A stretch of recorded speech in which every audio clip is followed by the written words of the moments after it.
It's actually pretty good.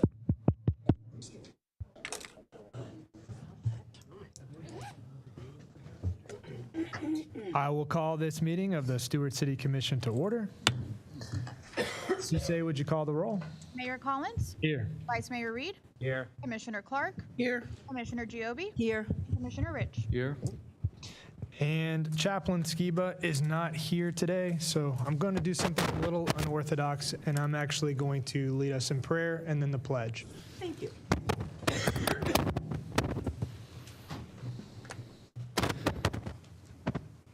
Father in heaven, we thank you so much for the opportunity to come together today as a community and to put you first in our proceedings. Father, I ask that you be above any agenda or ego or frustration, and that you unify us as one voice to implement what is best for this community and for the people who live here and their families. Father, I ask for you to be in the room tonight, to be with each one of us as we consider what's in front of us, to be with the public as they hear what we talk about, and for there to be peace and unity and respect in our chambers. We love you. We thank you for caring about us and this community. And in Jesus' name we pray.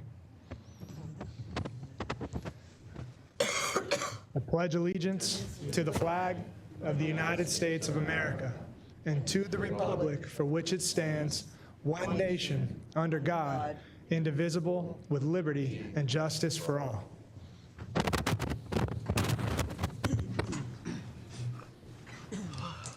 Moving on to our arts moment. We've got the Seroptimists. Are we doing the video first or presentation? Okay. Long before lighthouses marked safe passage and You're gonna, Jim, let them speak first. Well, good afternoon, everyone. My name is Marie Kennedy. I'm a past president of Seroptimist International of Stuart. How many people in this room have heard of Seroptimist? Woo! Hey! We always say we're the best kept secret. And of course, our wonderful Hula is a Seroptimist as well. We are an international organization, volunteers. We work to provide access to education for women and girls so that they can attain economic empowerment. Seroptimist of Stuart is part of a very large international organization, but has been here in the Stuart and Martin County communities for 71 years. Didn't know that, did you? So they say that they don't always remember what you say, but what you did. So we started out in 1955 with saving the House of Refuge and helping to start the Historical Society of Martin County. We went on to do the Christmas parade and many other community-oriented projects. However, now our focus is totally on education. And every year we help women and girls get that education that they need. It's a hand up, not a hand out, to lift them out of poverty, lift their families out of poverty. So we'd love to have you come and work with us and help us achieve that goal of helping over 500,000 women and girls by 2031. Thank you. Thank you. Thank you. Hi there, I'm Jess Robinson, and I'm honored to speak in front of you tonight as both a Seroptimist and the Collections Director for the Historical Society of Martin County. For many Martin County citizens, the House of Refuge is a symbol of the exploration of youth, of school field trips, of stories of service and shelter, and the long tradition of neighbors helping neighbors on this coast. In November, as Marie mentioned, of 1954, 11 women in Stuart came together to create the chapter of Seroptimist International. And their first task as sisters created what became the Historical Society with the difficult dream of saving the House of Refuge. They recognized its importance and created coalitions to make sure this incredible history would endure. All these years later, we feel the same commitment to the shared history of the house and the truth that big things don't happen on their own, that they happen in community with others. This 71-year-old relationships created around the House of Refuge through collaboration and responsibility speak volumes about Martin County's dedication to preservation on all sides. I am proud to be a resident here in our beautiful downtown, Stuart. The recently completed restoration project focused on the foundational and structural elements that help to physically secure the future of this remarkable site. Just as the 1950s ladies of Seroptimus gave of their service and volunteer labor to consider the future of culture and education in Martin County, we all continue to seek ways to protect the unique nature of the house and its legacy. The House of Refuge, long considered the jewel of Martin County, has always reflected the spirit of its neighbors, those who come to breathe in the salt air, to witness the power of the experience, and then answer the call to help preserve our shared history. I'm proud to stand in that tradition as a Seroptimus sister and as one steward among many of this very special place and time. Thank you so much. Thank you. Jim. Roll the film.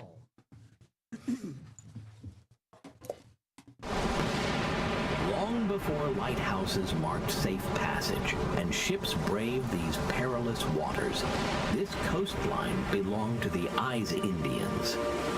For centuries, they lived in harmony with the sea, sustained by its bounty, their existence now whispered through ancient shell mounds, the foundations upon which modern history stands. Gilbert's Bar, named not for any gentle natural formation, but for the notorious pirate Don Pedro Gilbert.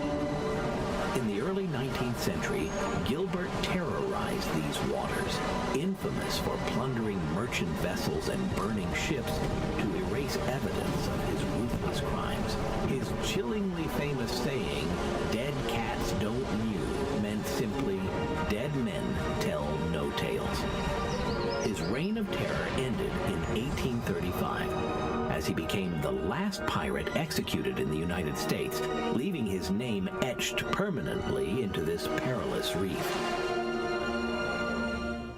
By the mid-1800s, shipwrecks along Florida's coast had become alarmingly frequent, prompting Sumner Kimball, head of the U.S. Life-Saving Service, to act. In 1876, on Hutchinson Island, atop the ancient Ice Mound, the House of Refuge at Gilbert's Bar was commissioned, and number 2 of only 10 constructed as sanctuaries for shipwrecked sailors. Remarkably, of those original 10, this House of Refuge on Gilbert's Bar alone remains, making it the oldest building in Martin County. Life here was challenging. The Florida landscape in 1876 was inhospitable, harsh, and isolated. Keepers and their families endured loneliness, harsh weather, and constant vigilance, dedicated solely to saving lives from the sea's grasp. With the advent of World War I, the House of Refuge was incorporated into the newly formed U.S. Coast Guard in 1915, continuing its vital role in maritime safety. During World War II, it took on additional strategic importance as a coastal lookout station. Vigilantly scanning the horizon for German U-boats threatening the American coastline, the brave personnel stationed here provided critical surveillance, protecting countless lives, patrolling the beaches, and safeguarding maritime trade routes. Over decades, the House witnessed countless tales of courage, rescuing sailors from vessels like the George's Valentine and Cosme Calzado, each wreck a testament to humanity's resilience against nature's fury. Eventually decommissioned in 1945, by mid-century, the house stood in silence, weathered and abandoned. But in the 1950s, a group of remarkable women from the Seroptimist Club of Stuart intervened.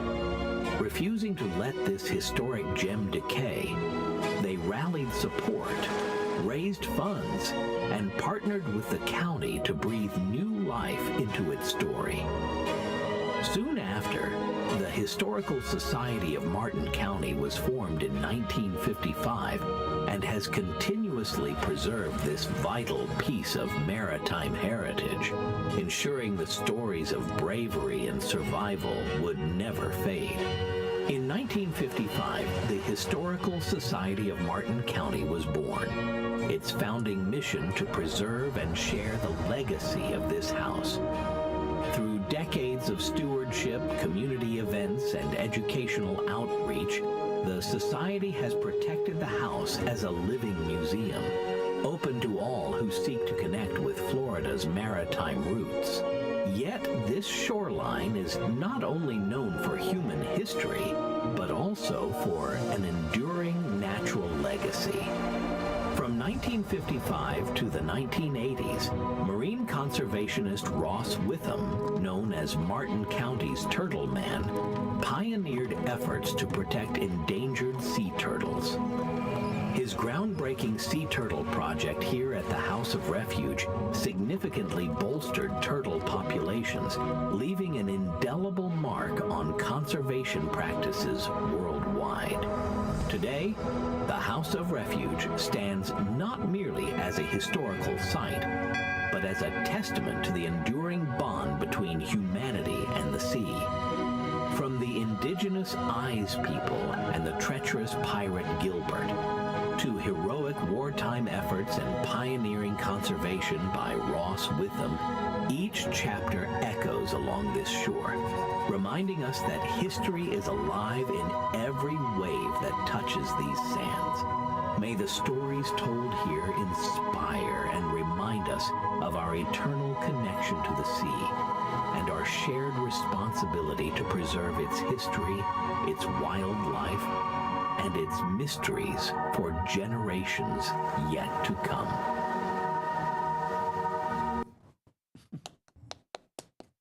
Thank you. Whoever your creative is made a fantastic AI video. As somebody who's recently dived into AI videos, it's not easy. Before the restoration began, about 9-10 months ago. I have certificates. You ladies?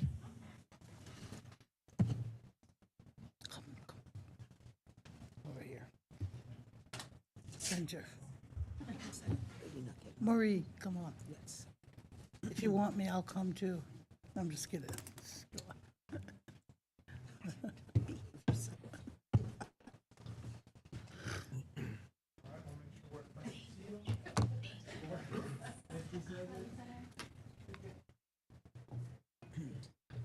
Thanks. Thank you, thank you. Thanks.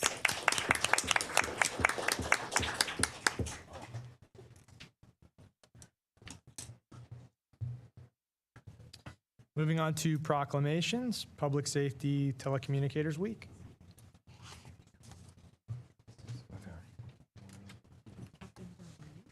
We're going to watch the film first on this. Perfect. Okay.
Good job.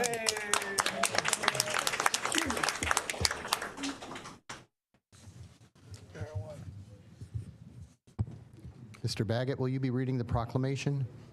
Absolutely. Public Safety Telecommunicators Week, April 12th through the 18th, 2026. Whereas emergencies can occur at any time that require police, fire, or emergency medical services, when an emergency occurs, the prompt response of police officers, firefighters, and paramedics is critical to the protection of life and preservation of property. And whereas the safety of our police officers and firefighters is dependent upon the quality and accuracy of information obtained from citizens who telephone the City of Stuart's Emergency Communications Center, and whereas public safety telecommunicators are the first and most critical contact our citizens have with emergency services. Public safety telecommunicators are the single vital link for our police officers and firefighters by monitoring their activities by radio, providing them with information, and ensuring their safety. And whereas public safety telecommunicators of the City of Stuart have contributed substantially to the apprehension of criminals, suppression of fires, and treatment of patients, and each dispatcher has exhibited compassion, understanding, and professionalism during the performance of their job in the past year. Now, therefore, I, Christopher Collins, Mayor of the City of Stuart, do hereby proclaim April 12th through the 18th, 2026 as Public Safety Telecommunicators Week.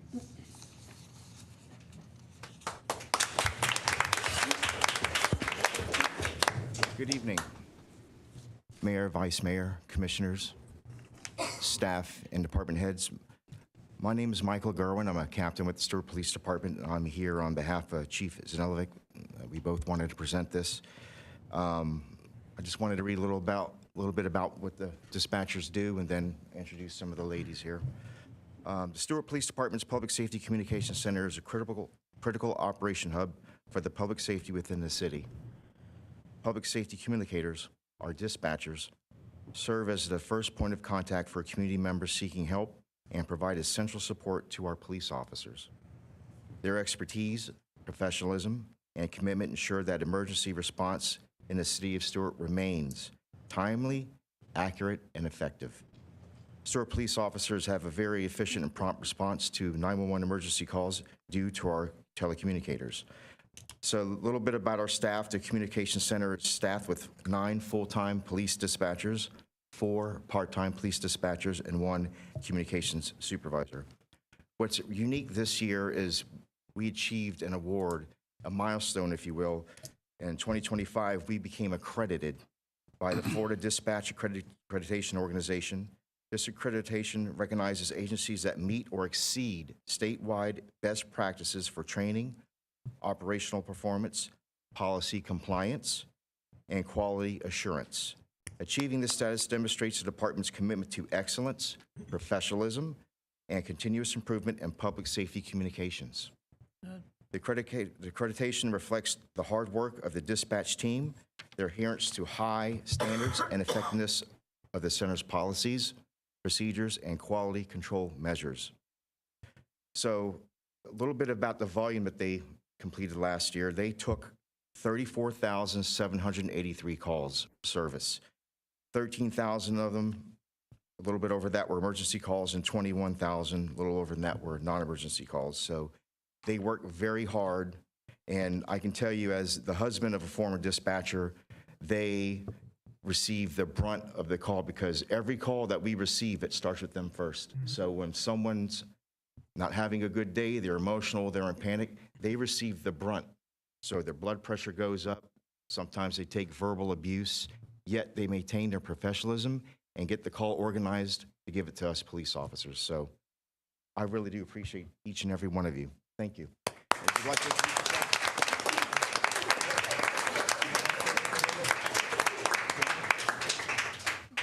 All right, here goes. I'm Tammy Champion. I'm the supervisor of the dispatch center. I've been for a little while now. Some of my dispatchers here are Emily Coyne. She's my assistant team leader. So when I'm out, Emily kind of takes the role of what I do. I have Mackenzie Shanahan. She's been here for a couple of years. She's kind of a newbie. And we have a very new person here, and I'm probably going to say her name wrong, Juliana Hernandez. It was her very first day in dispatch today.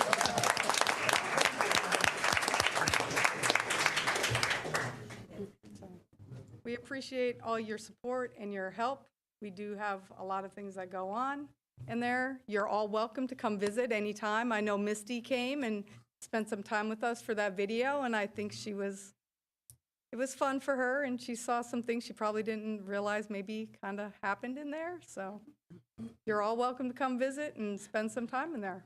Thank you. Thank you. Thank you. I would just like to say that, I guess as the mayor, I am incredibly thankful for all of you. You do not get enough credit. You're all invisible angels. And, you not only are people having a bad day, they're probably having the worst day of their life when they call you. And to have the composure that you have on that line to help get people help as fast as possible, thank you so much for doing God's work, and keep it up. Mr. Mayor? Yes. I'd also like to thank you. You guys are spectacular, and you keep us out of harm's way all the time. But I do want to say that a lot of people in the city will say, well, where do our taxes go? And when we do this with different departments, this is where our taxes go. This is what you're paying for. The safety, the engineering, parks and rec, all of those departments help keep this city running, and that is what your taxes do. So I just wanted everyone to understand that. Thank you. Thanks. Thank you.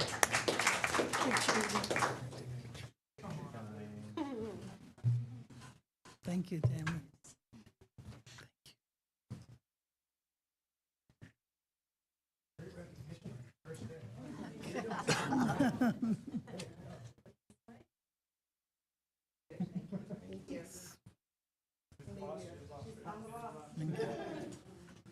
Thank you, Kerwin.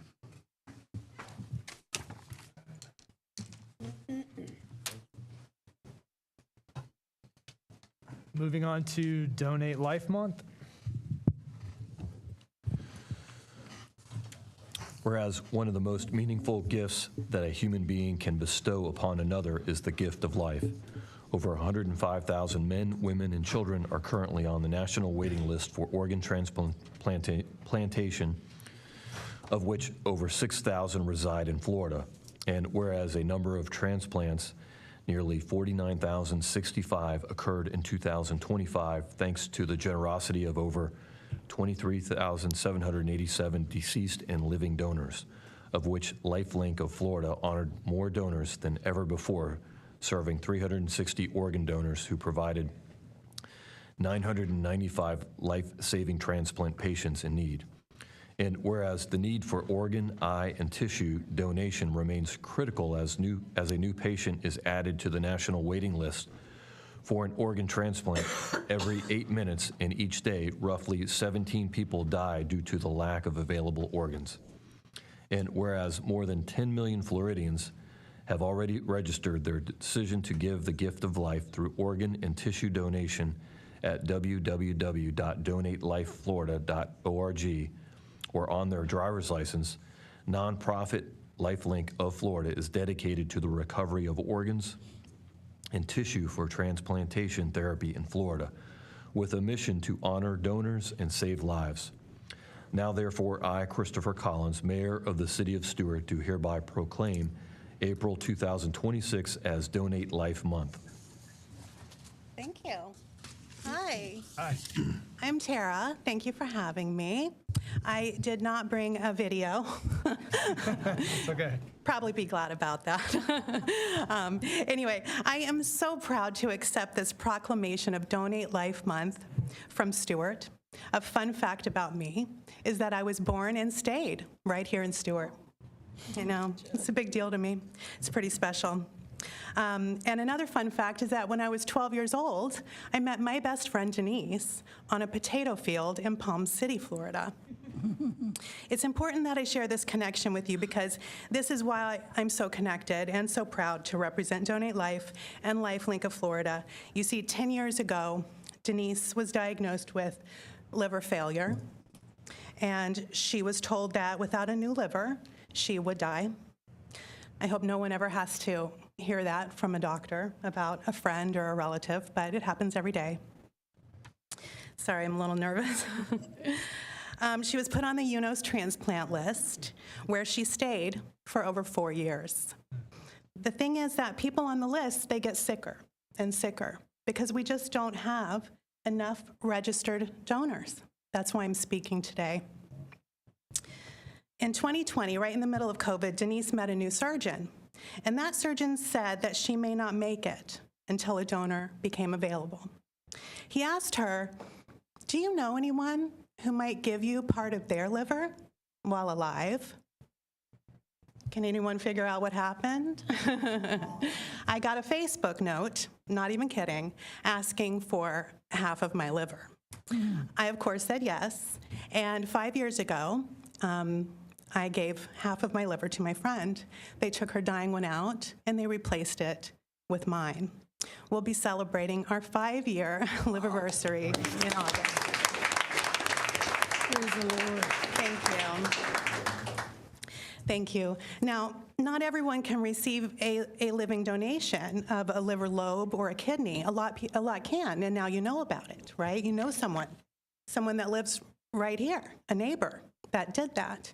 But what you can do, now that you know my connection to Donate Life, I don't expect you all to be donors right now like I did, but I do hope that you've all registered to be donors. And if you haven't, that you'll take some time to do so today.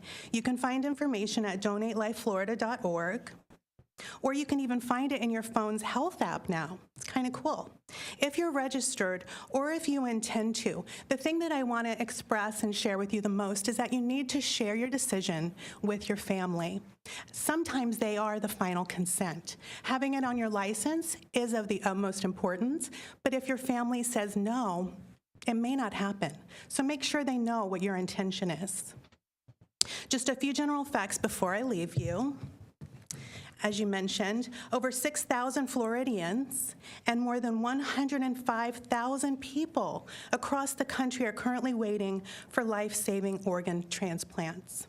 One donor can save and heal many lives. A single organ and tissue donor has the potential to save the lives of 8 people and heal the lives of dozens more through tissue donation. So again, I thank you so much for the proclamation from Stuart today. Thanks.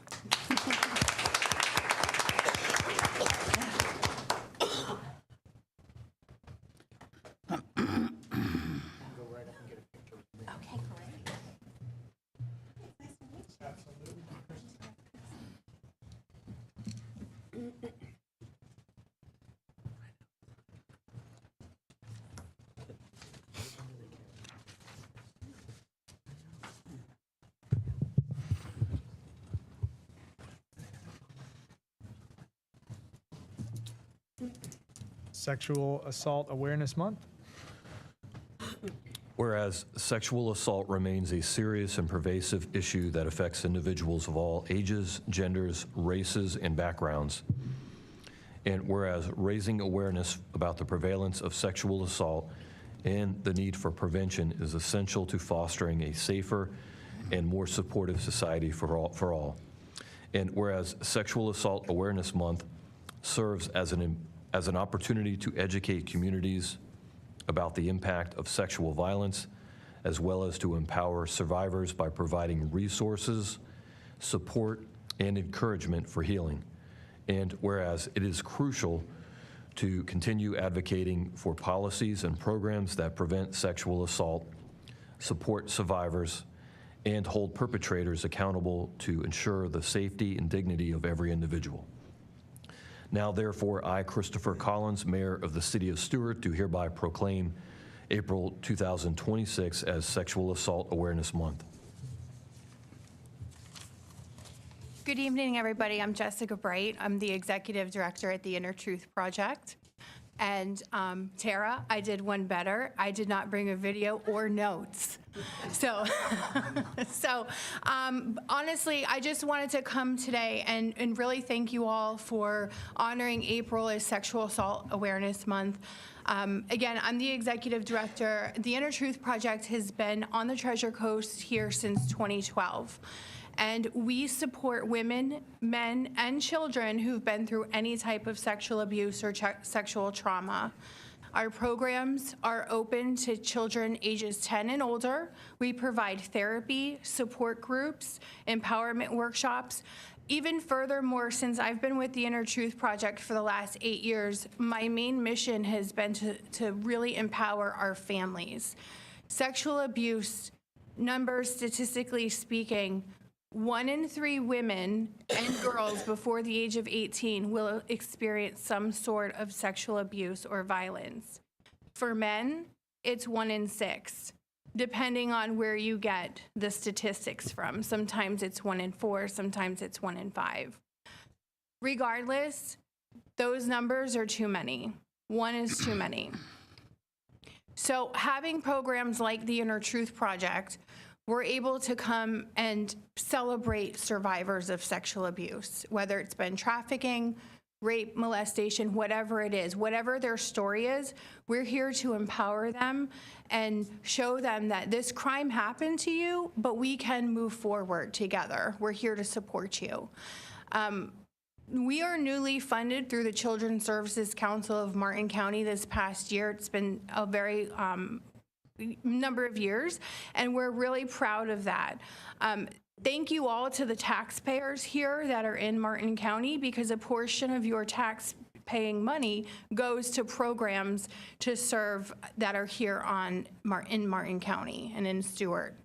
Other than that, again, if there's anything that you all take from this, just know that sexual trauma does not discriminate.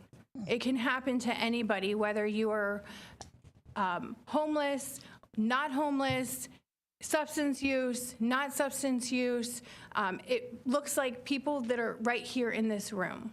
And if you could ever just pass along our information, we would be forever grateful. You can go to innertruthproject.org, learn more. If you're on Facebook, you could search us there. We are on Instagram as well. I just can't figure out TikTok, so I'm sorry if there's any TikTokers in here, but, just, or Google us. Other than that, thank you all so much.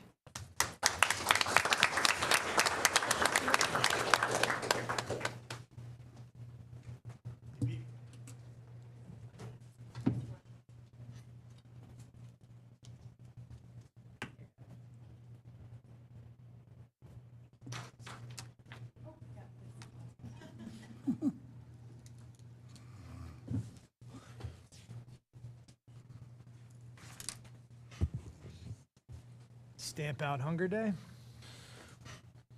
Whereas every year on the second Saturday in May, letter carriers across the country collect non-perishable food as part of the nation's largest one-day food drive, distributing the donations to local food banks.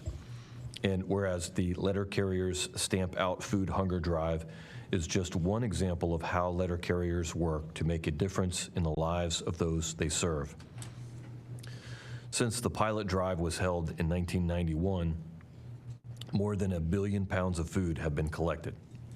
And whereas food collected during the Stamp Out Hunger Food Drive provides a critical supply for House of Hope and partnering local agencies who strive to empower Martin County residents to overcome hunger and hardship, collected food items supply the 4 client choice pantry services in Martin County and expanding nutrition initiatives designed to combat the rising levels of obesity-related illnesses in lower-income households. And whereas we would like to recognize all letter carriers for their hard work and their commitment to their communities. All food collected in our community stays in our community, and we support carriers' efforts to help those in need in our community. Now, therefore, I, Christopher Collins, Mayor of the City of Stuart, do hereby proclaim May 9th, 2026 as Stamp Out Hunger Day. All right, well, thank you, Commissioners. We appreciate the opportunity to be here. I'm Rob Ranieri, the CEO for House of Hope. So the Letter Carriers Food Drive, first of all, special thanks to all of our letter carriers. They do an absolutely incredible job on that day, retrieving all the food that our generous community puts out by their mailboxes. Residents receive, in most cases, a yellow bag that they can fill with non-perishables. You can feel free to fill as many bags as you like as well. And on that day, again, the letter carriers retrieve them, bring them to the post offices where we have teams of volunteers waiting to unload their trucks, load it into House of Hope vehicles, and get it over to our office. That drive is especially important for a couple of reasons. Martin County last year, for example, was so incredibly generous to contribute over 70,000 pounds of food on that day. It is our largest, by far, our largest one-day food drive and the largest one-day food drive across the country. Summertime is extremely important for food insecurity in every community, including ours. The seasonality of our local economy, the fact that schools are closed, so all the free and reduced breakfast and lunch opportunities are literally off the table for so many of our lower income children. So we see a spike, or as many things kind of slow down in the summer, we're the opposite. We see a spike in need, and the Letter Carriers Food Drive goes a long way to helping us meet that expanded need that occurs over the summer months. So we appreciate the support of our letter carriers, of certainly all of our community and residents, the commission as well. Thank you for helping us get the word out as we work hard to empower our residents to overcome hunger and hardship.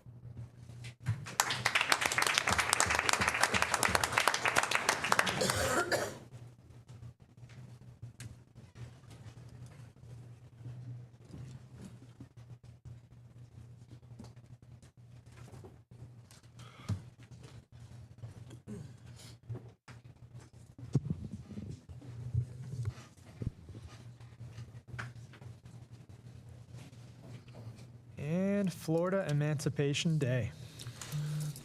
Whereas on January 1st, 1863, President Abraham Lincoln issued the Emancipation Proclamation freeing enslaved people in the rebelling southern states, announcing that on the first day of January in the year of our Lord, 1863, all persons held as slaves within any state or designated part of a state, the people whereof shall then be in rebellion against the United States, shall be then thenceforward and forever free. And whereas it is more than 2 years later, at the end of the Civil War, on May 20th, 1865, that Union Brigadier General Edward M. McCook announced in Tallahassee, Florida, the freeing of the state's African slave population. On that same day, Special Order Number 63 arrived from Major General Quincy A. Gilmore and stated that the people of the black race are free citizens of the United States. Newly freed slaves celebrated this announcement with a picnic at Bull's Pond, which is located in Tallahassee and today called Lake Ella. And whereas for decades after the initial proclamation, African American communities across the state carried out celebrations as a way of both honoring the past and celebrating the present. While the end of slavery in Texas is commonly observed at the end of slavery in the U.S. and celebrated as Juneteenth, Florida's own day provides an opportunity to honor the history of and continued fight for freedom for historically marginalized communities. And whereas Emancipation Day helps shed light on the continuing challenges our country faces in combating racism, inequity, and inequality. Now, therefore, I, Christopher Collins, Mayor of the City of Stuart, do hereby proclaim May 20th, 2026 as Emancipation Day. We're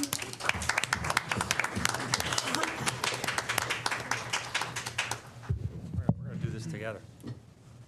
Mayor Collins, commissioners, staff, thank you for having us. My name is Mark Collins from the Martin County School District. Standing beside Mr. Lloyd Jones here. It's not often that you get to stand next to a Martin County legend, so today's your lucky day, Mr. Jones. You're standing next to me. Anybody who knows Lloyd Jones knows that that's the complete opposite. This man is a Martin County legend, and I've gotten to know him over the past year, and I consider him a friend, and I'm blessed to know you, sir. And you brought a folder and everything, so I'm going to let you speak now. No, I was going to let you do this. Good afternoon, Commission. I'm really glad to be here today, and thank you.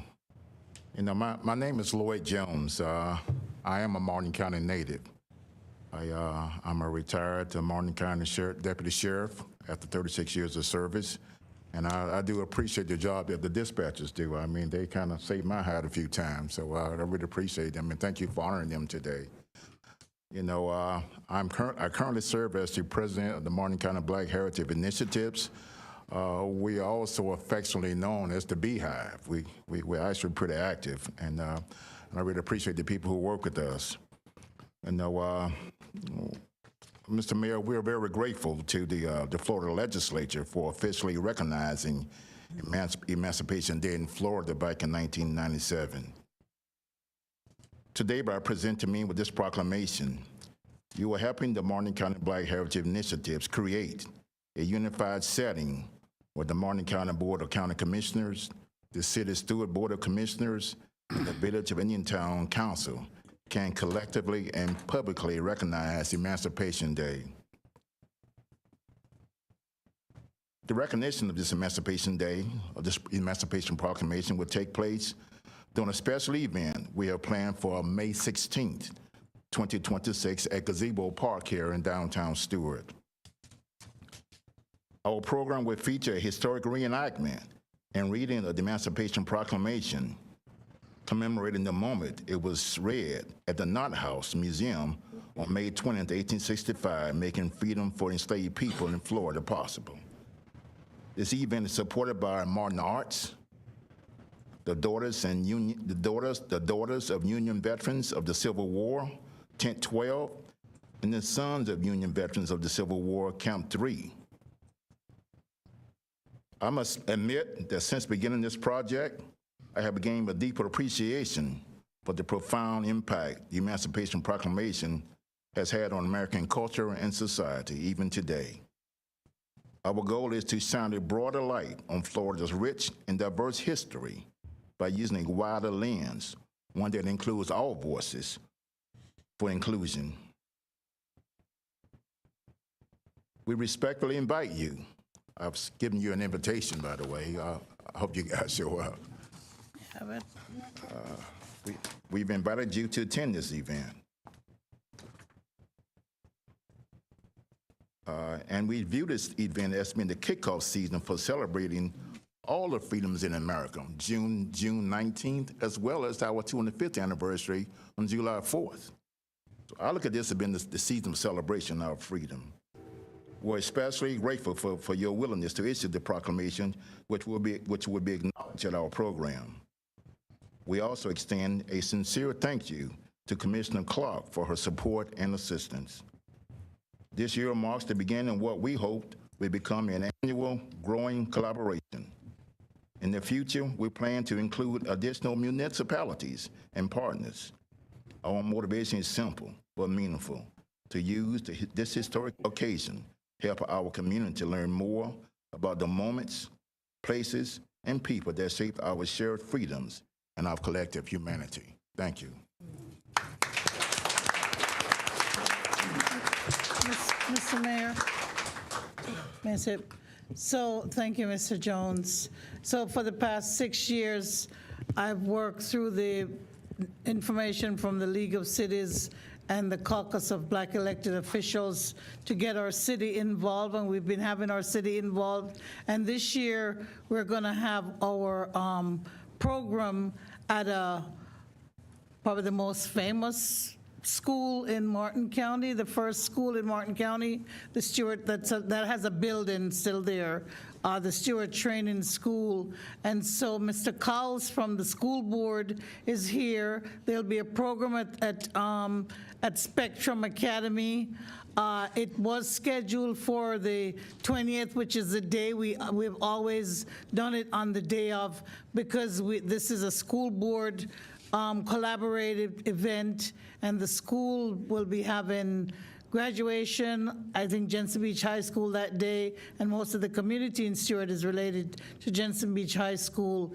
The event is going to be on the 12th of May. Is that right, Mr. Cowles? On the 12th of May. So we'll be there, and this is in Stuart, and as Mr. Jones says, we're going to be working with the whole county to get different days from May until Juneteenth to make sure that everybody knows about Florida Emancipation Day and why we celebrate that time in our history. Thank you.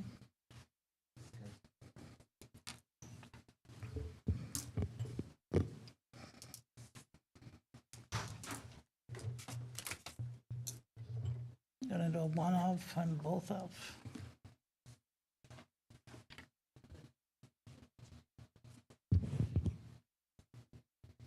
Nice. Nice.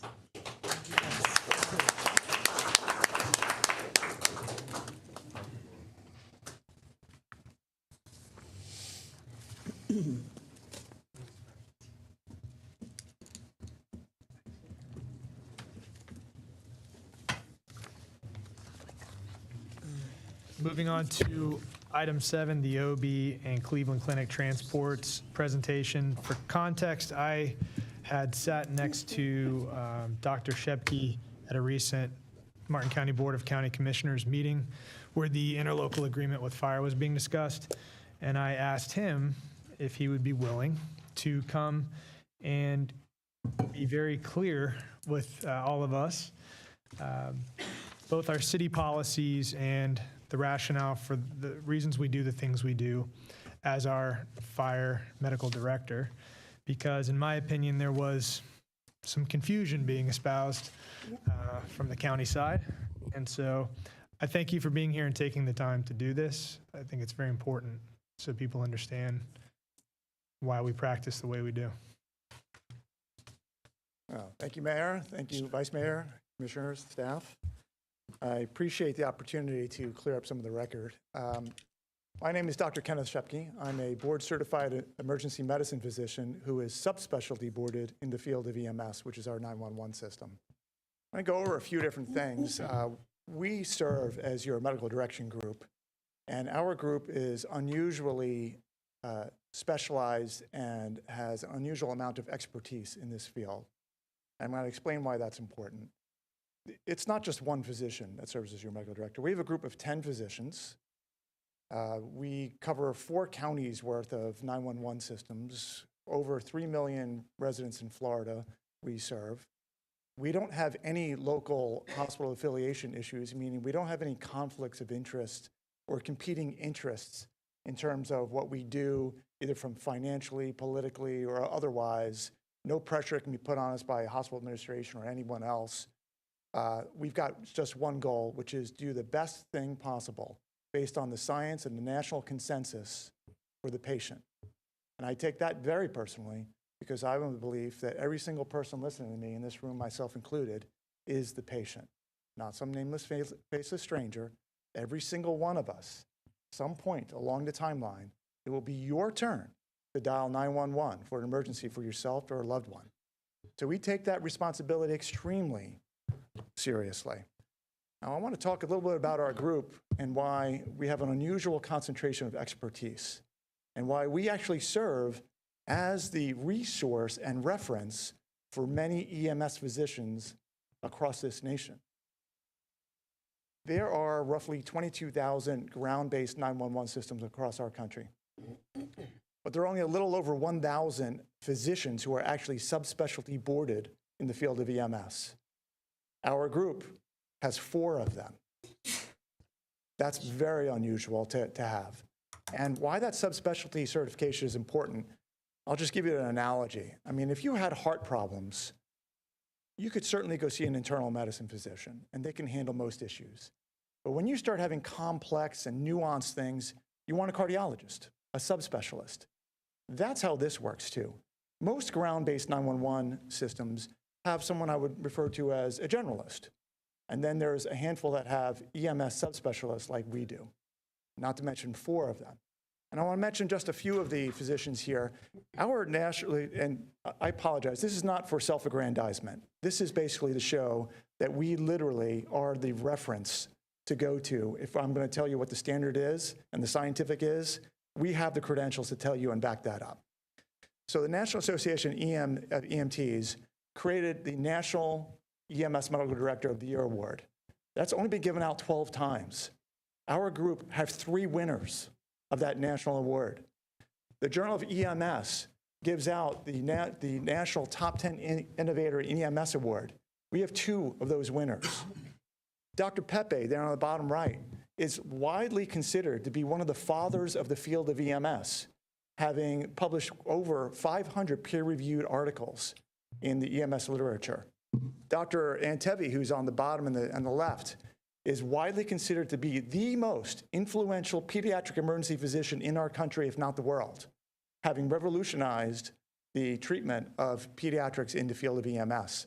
Dr. Farsi on the top left there is one of the past presidents of the American Academy of Emergency Medicine, the specialty organization for emergency physicians, and also runs a residency program at Mount Sinai teaching physicians to be EMS physicians.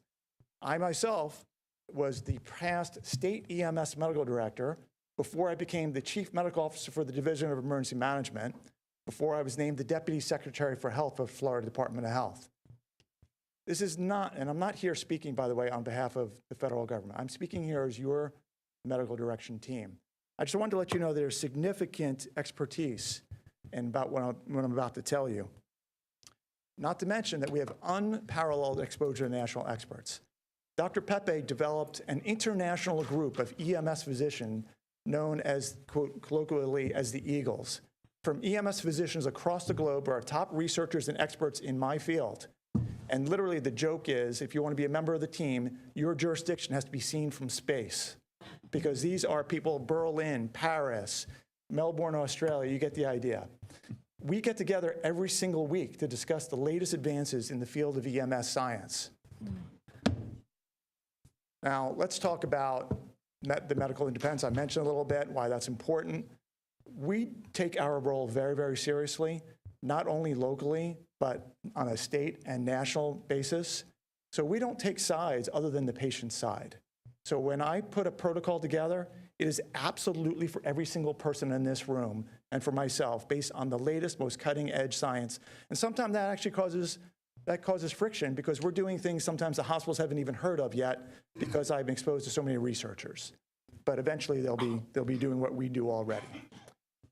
I'm going to go over 9 different things during this presentation, and I promise I'm going to try to make it as brief as possible. We know that Cleveland Clinic North dropped OB services, and I want to go over what that means for EMS. And by the way, I'm not here to disparage anyone. I know Cleveland Clinic North is trying to do the best thing for their patients. I know Martin County Fire Rescue is trying to do the best thing for their patients, and so are we. And this is not about disagreements. This is about what the science says and what we should be doing and how we can collectively come together to improve the system for all of us.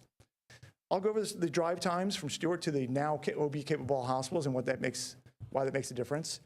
I'll talk about the National Association of State EMS Officers, which is a group of leadership from each of the 50 states. I was a former member, by the way, when I was the state EMS medical director. The National Association of EMS Physicians, American College of Obstetricians and Gynecologists, and what the literature shows on imminent delivery.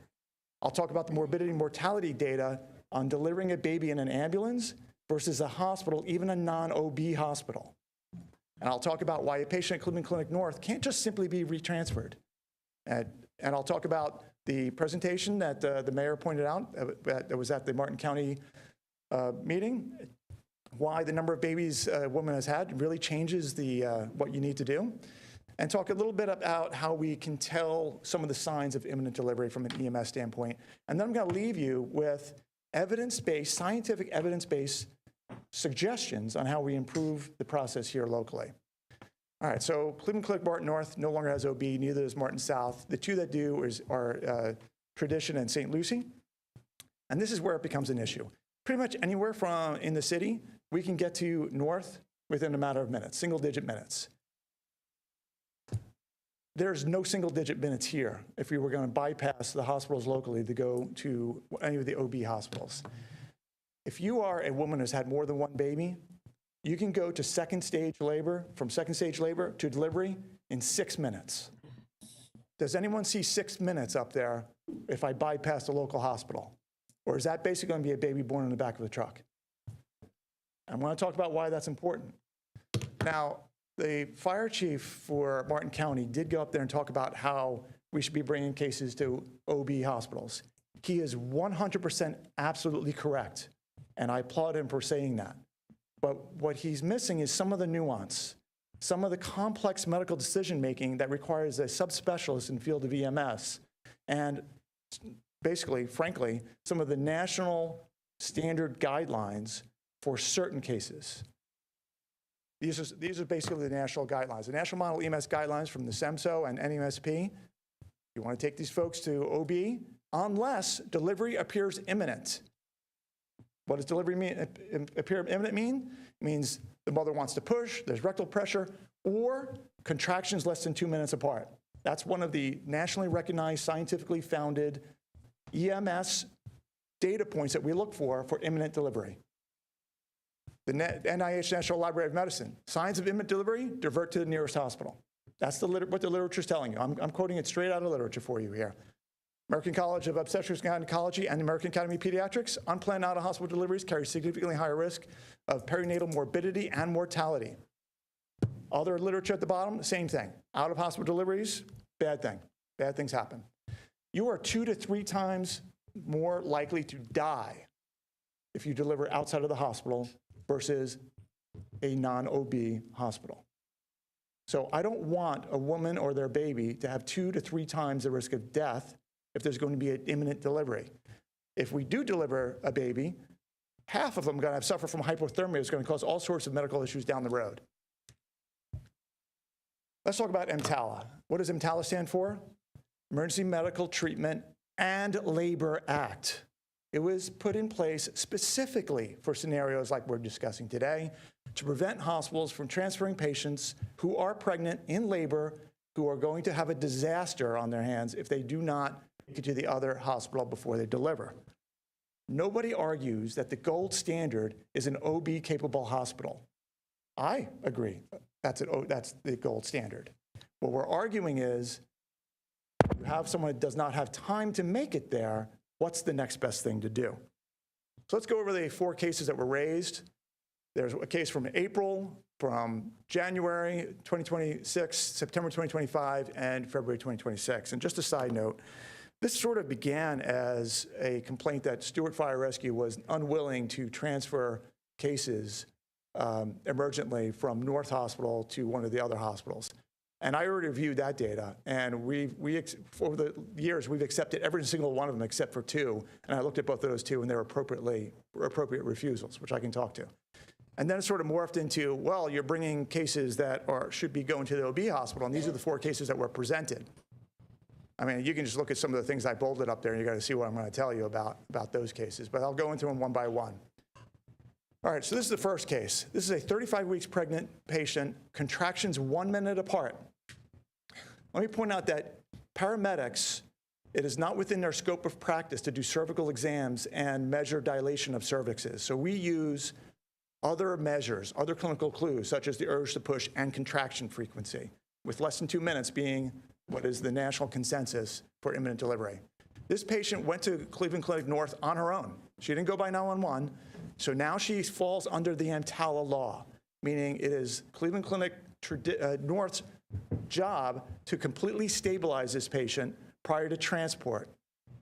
EMTALA defines things as emergency medical conditions. It is actually written in the EMTALA law that a woman in labor is considered to have an emergency medical condition. It is actually, that is an emergency medical condition, which means that woman cannot be transferred until, according to EMTALA, but the delivery of both the baby and the placenta has been accomplished. That's what stabilization means, according to EMTALA. Now, if you are going to transfer, and EMTALA does allow you to transfer under certain very minor, very narrow exceptions, you have to transfer that patient in what's considered a safe manner. And a safe manner means a dedicated neonatal team with a pediatric warmer and specialized training, which I will submit that neither Martin County Fire Rescue, nor Stuart Fire Rescue, nor just about any fire rescue has. These are specialized teams that are used to transport these type of patients. So yes, I would agree that you should not transfer that patient until delivery. And Tala would agree with me, and NSEMSA would agree with me. Number 2, this was a patient that had contractions 10 minutes apart, not less than 2 minutes, 10 minutes apart, 32 weeks pregnant, no signs of imminent delivery. This is a non-emergency case. Okay, non-emergency case. Why did we not transfer this case? The 911 system exists for emergencies. Cleveland Clinic North has a non-emergency transport system. They have a secondary COPCN exactly for this case. We don't want to use rarefied, precious emergency response vehicles and take them out of zone for 90 minutes to 2 hours So that zone that they're supposed to cover, they're out of that zone for 2 hours for a non-emergency when Cleveland Clinic has the ability to do a non-emergency transport themselves. That unit apparently was 40 minutes away. They didn't want to wait. It was a convenience factor, not an emergency factor. If I were to take that 911 unit out of service and someone in this room were then to have what we in emergency medicine and EMS call seconds to minutes emergency, stroke, cardiac arrest, heart attack, now it's delayed. Your response is delayed because I'm doing a non-emergency case. So it is our protocol that we will happily help them with emergent transfers when it meets the criteria to do so, not when the patient can be, meaning the patient can be properly stabilized prior to transport, but not for emergency, because we're here primarily for the emergencies for the residents of this city. Cases 3 and 4 both follow under the same standard. Both cases are identified situations where Stuart Fire Rescue transported an active labor patient with contractions less than 2 minutes. Both of these were less than 1 minute, by the way, which meets every validated national imminence threshold for a multi-paras patient. I already mentioned median second stage to delivery 6 minutes. This is a patient that would have a 2 to 3 times increased perinatal mortality if they delivered in the back of the vehicle en route to a further hospital, which I gave you the transport times already. So just suffice it to say, the national literature, the national consensus guidelines, my subspecialty organizations all agree with everything that we are doing right now. Now, it was presented at the Martin County Commission meeting that we take all B patients, regardless of gestational age, to the closest facility. That, I believe that was, they were probably given some bad information. That's not correct. We take patients that can safely be transported the extra distance to the OB hospital. That's where you want to go. The only time that we will stop is if it's not an OB-related issue, or if the patient's going to deliver in the back of the truck based upon those national guidelines. That's the only time we'll stop. Otherwise, we do take all these cases. And if you look at our records, we have taken these cases straight to the OB hospital. So let me just clear that up right now. Here's our interfacility transfer policy. Basically, it says that we'll help you if it's emergency, but if it's not, if it's basically a convenience thing, we want to keep our units close to home for people who have true emergencies. So just a summary, these are the 4 cases, and the finding is every single one of them are consistent with the standard and the science. So core argument, just to go over it, sorry, I'm beating it a bit. Every argument against this protocol ultimately asks us to answer the same question. Is it safer to deliver a baby in an ambulance on the way to an OB hospital, or in an, by the way, in the back of an ambulance, I want you to picture this. You have a paramedic, you have no anesthesiologist, you have no respiratory therapist, you have no warmer, you have no blood products, you don't have half of the things you have in an emergency department. No OR, no surgical staff. I get that they do not have OB at Cleveland Clinic North, but you still have an emergency physician that has, it's part of being an emergency medicine physician, you learn how to deliver babies. That's just part of it. That's one of the skills you have to learn. And I get that they are probably uncomfortable at Cleveland Clinic North because they probably haven't delivered a baby in a long time because they practiced at a place that had OB service, so they didn't need to do it. So now their skills are rusty. But the answer from every national organization, NSEMSO, NMSP, ACOG, NIH, the hospital, it's unambiguous. The hospital is safer. The only question is which hospital, when delivery is imminent, it's the closest hospital, and that's not a departure from the national standard. That is the national standard. So we do have issues. And these are my evidence-based proposals to improve the system. This is not a unique thing. As I mentioned, we cover multiple different counties. Hospitals, because of various reasons, financial, demographics, and otherwise, are changing the services they provide. We're seeing loss of OB, pediatrics, and other things, and that creates issues for EMS. But there are guidelines, there are well-recognized evidence-based things to improve the system. I put them up on the screen here. They've got sister hospitals between the Cleveland clinics. Some of them have OB. The staff in the emergency department, both the physicians and the nurses, should be rotating through the OB service so they can polish up those skills that they should have already. They need to polish them up so they're comfortable handling these imminent deliveries because they're going to get them. You can hire a dedicated labor and delivery nurse. Now you've got somebody who's done a lot of deliveries. Nurses, these labor and delivery nurses end up doing a lot of deliveries on their own, and now you've got that expertise right in the emergency department. They work as an ER nurse in between cases. You can go one better and put a nurse midwife in there. Or you can do a dedicated interfacility transport team. Now, these 4, 5, and 6, I gotta see, this absolutely has to be done in this county.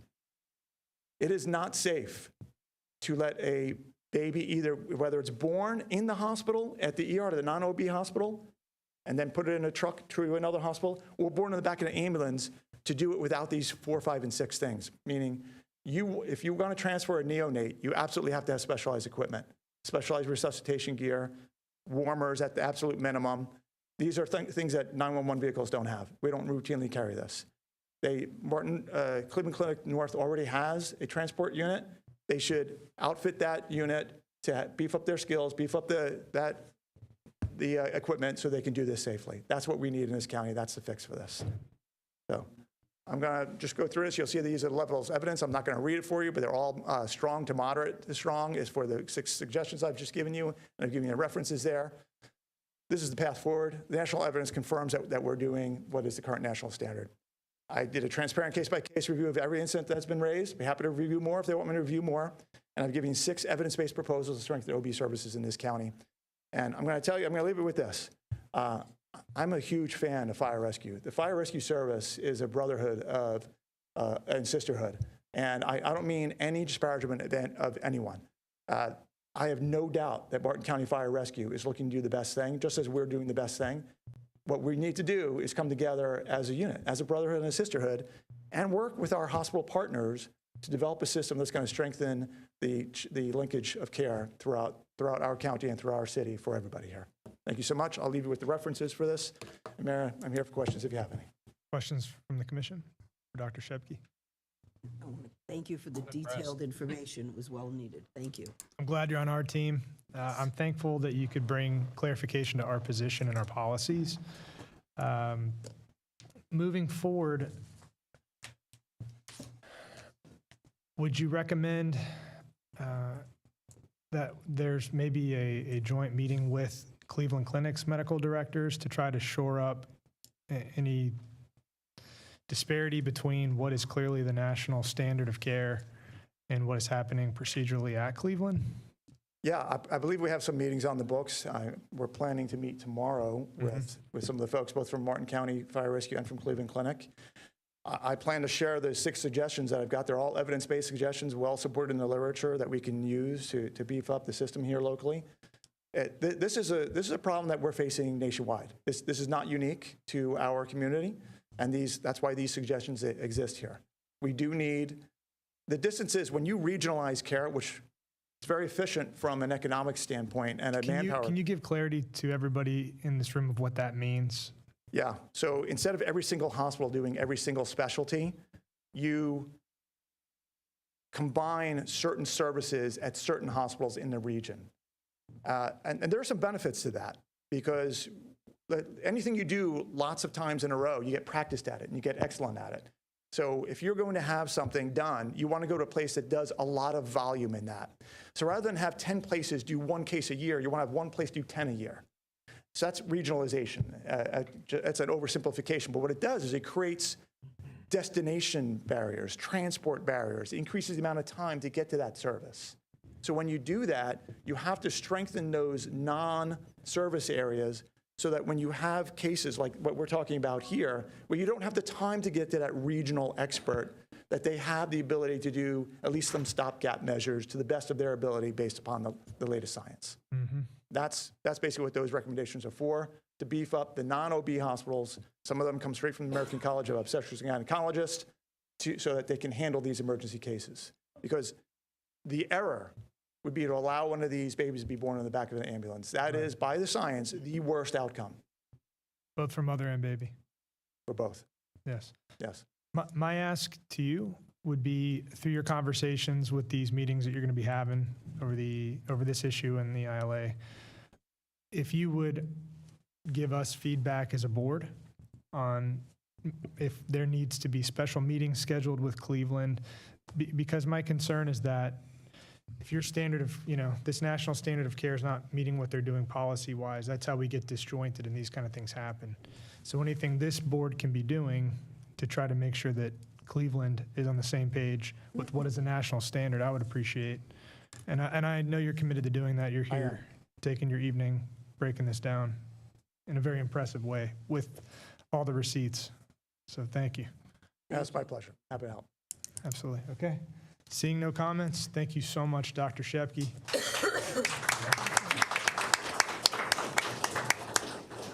Moving on to comments from commissioners. Commissioner Rich. Thank you, Mr. Mayor. So I'd just like to mention that Commissioner Clark and myself attended on Saturday evening the annual NAACP Gala. Unlike their usual very formal affair, it was much more casual down at the Hobe Sound Farmers Market. It was entitled Boots on the Ground. The reason I mention it is because one of Stuart's own CRB members, Pastor Frederick James, received special recognition for outstanding community outreach and involvement, and I just wanted to congratulate him for that. On another point, I am not only the city's representative to the Treasure Coast Region Florida League of Cities, I also sit on the statewide board of directors for the Florida League of Cities. And as such, the City of Stuart gets priority access to their grant consultant. And in that capacity, I arranged a Zoom call on the 25th of March for Ms. Holmes and myself to speak to her. And we were very impressed. She is just a few years younger than I, so she has decades of experience. She's from the Clearwater area, and so she's very familiar with the negative impacts of releases. We concluded that call, and we looked forward to be able to take advantage of her services in the near future. A mere 5 days later, she sent me notice of a grant application. And this was for, it's called, the number is SS4A, but it's Safe Streets for All. We had not spoken about this, but she provided it anyway. Knowing that another CRB member, Bonnie Moser, is very familiar with this, I sent her this and asked her opinion, and to summarize her response, it was, it's about time. I then spoke briefly with Mr. Trolsky and asked him if this is something the city should look into taking advantage of. Mr. Trolsky was nice enough to provide you with this very detailed summary of this program. I'm pretty sure most of you are familiar, but let me summarize very briefly what it's about, because it does. Is my time up? Thank you, Mr. Mayor. No, a Vision Zero plan is a practical, data-driven approach aimed at eliminating traffic deaths and serious injuries. Instead of treating accidents as unavoidable, it focuses on the idea that most crashes are preventable with better planning, design, and behavior. The plan would emphasize street design changes that naturally make roads safer. This includes things like clearer crosswalks, better lighting, traffic calming features, and safer options for pedestrians and cyclists. A key part of this approach is managing vehicle speeds, since lower speeds significantly reduce the severity of crashes. Beyond safety, these changes can enhance overall quality of life in Stuart. Safer, more walkable streets can make downtown and waterfront areas more accessible, support local businesses, and increase the city's appeal for residents and visitors alike. Oh, and by the way, I did not meet with her, but Jody apparently says this is her jam. So we have the expertise and experience of our CRB member. We have Mr. Trolsky's gotten to be quite an expert in a short period of time and familiar with these programs. So what I'm really asking is, if there's no objection, that we continue to prepare an application, and then I think at the first meeting of our new city manager, we would have a resolution and you know, agree to submit it if that's the best way to go forward. I'm in agreement with that. And unfortunately, the need for this has become very apparent in just the last few days. Yes. With a very unfortunate incident with some small children in exactly the area where we'd be able to take advantage of this, so. Mr. Mayor, if you For could. that directive, do we need to just? Do you have enough head shaking yes? Yeah. I think we can all just say we have a consensus to go forward. Okay. Yes. Good. Thank you. I agree. Thank you, Mr. Mayor. Commissioner Giobbe? Hi, everyone. First, I want to thank all of you for attending these commission meetings. I want to give a shout out to those who attend online. Your participation is so important and much appreciated. I like when the community gets involved. I also want to thank Mr. Jim for continuing to keep us updated on legislative bills from Tallahassee. Jim recently forwarded the 2026 session wrap-up from Jordan Connors, which was specific to the status of legislation pertaining to the local government. Some bills passed, some did not. There were a few that I'm glad that they did pass. I'm glad that they did not pass, sorry. And there are some that passed that I'm not happy with. But we can just fight on another day. On April 1st, I want to thank Chris Vaccaro, he's not here today, for inviting me to the kickoff of the Capitol campaign for the Hope Now Center. The event was attended by prominent members of the community, as well as representatives from the state, the county, and our mayor, Christopher Collins. This organization fills a need in the community, not only to raise the awareness of autism, but the number of children, current and those who are nearing adulthood, that require a safe space and address needs as they enter adulthood. A thank you to Chris Vaccaro, who has made this his mission and his passion for this cause, which is admirable. And thank you for all of those who have been generous to the cause.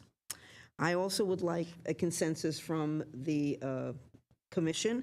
I received today there will be honoring a World War II veteran, Mr. Robert Crecchio, on April 27th. Unfortunately, that is our commission meeting at the end of the month. But I had offered to go a little earlier if I could meet with the committee and with the veteran himself. This is great. This is really a great honor. It is given to him from the French Republic Consul General, Raphael Trapp, who's going to recognize Mr. Robert Crecchio, who participated in the liberation of France during World War II. He will receive one of their highest honors, which is the insignia of, my French is not good, so it's Chevalier de la Légion d'Honneur. And that would be Monday at 3 o'clock over at Addington Place. So this is a gentleman who helped liberate France and Europe from the Nazi regime. And this is a great honor, and I think that the city he is a city resident, and I think we should somehow have a proclamation for him ready, and I need a consensus from the commissioners if we could move forward with that and have it available on the 27th, and I would be happy to deliver it. Absolutely, no problem, yes. I actually attended an event identical to this, I think my first year as commissioner, and the French ambassador came, and it was a very impressive and moving ceremony, and their appreciation for the sacrifice of our soldiers is really something to experience. So I would recommend anybody who can go to attend. Thank you. And the consensus for the proclamation. Oh, absolutely. Absolutely. Absolutely. Okay, thank you. Yes. Okay, I'm good. Commissioner Clark? Thank you so much. Just following up on a couple of things. With regard to the NAACP event, not only was a member of the community, but also a member of our staff for work that they've done in the community. Pinal, again, they served us, and it was just full circle to see that the community appreciates the work that the city of Stuart is doing with our residents in all areas: economic development, housing, just community revitalization. And so it's just so important to know that that is happening, and all the projects that seem like small projects, but they're important to somebody when they get their house painted, or they get somebody just come out to look at something and evaluate something, or plant a tree in their yard, whatever it is. And that has been a project that has been going through a lot through the, Ms. Candace Savdas with the CRA, and it was well appreciated what she has done.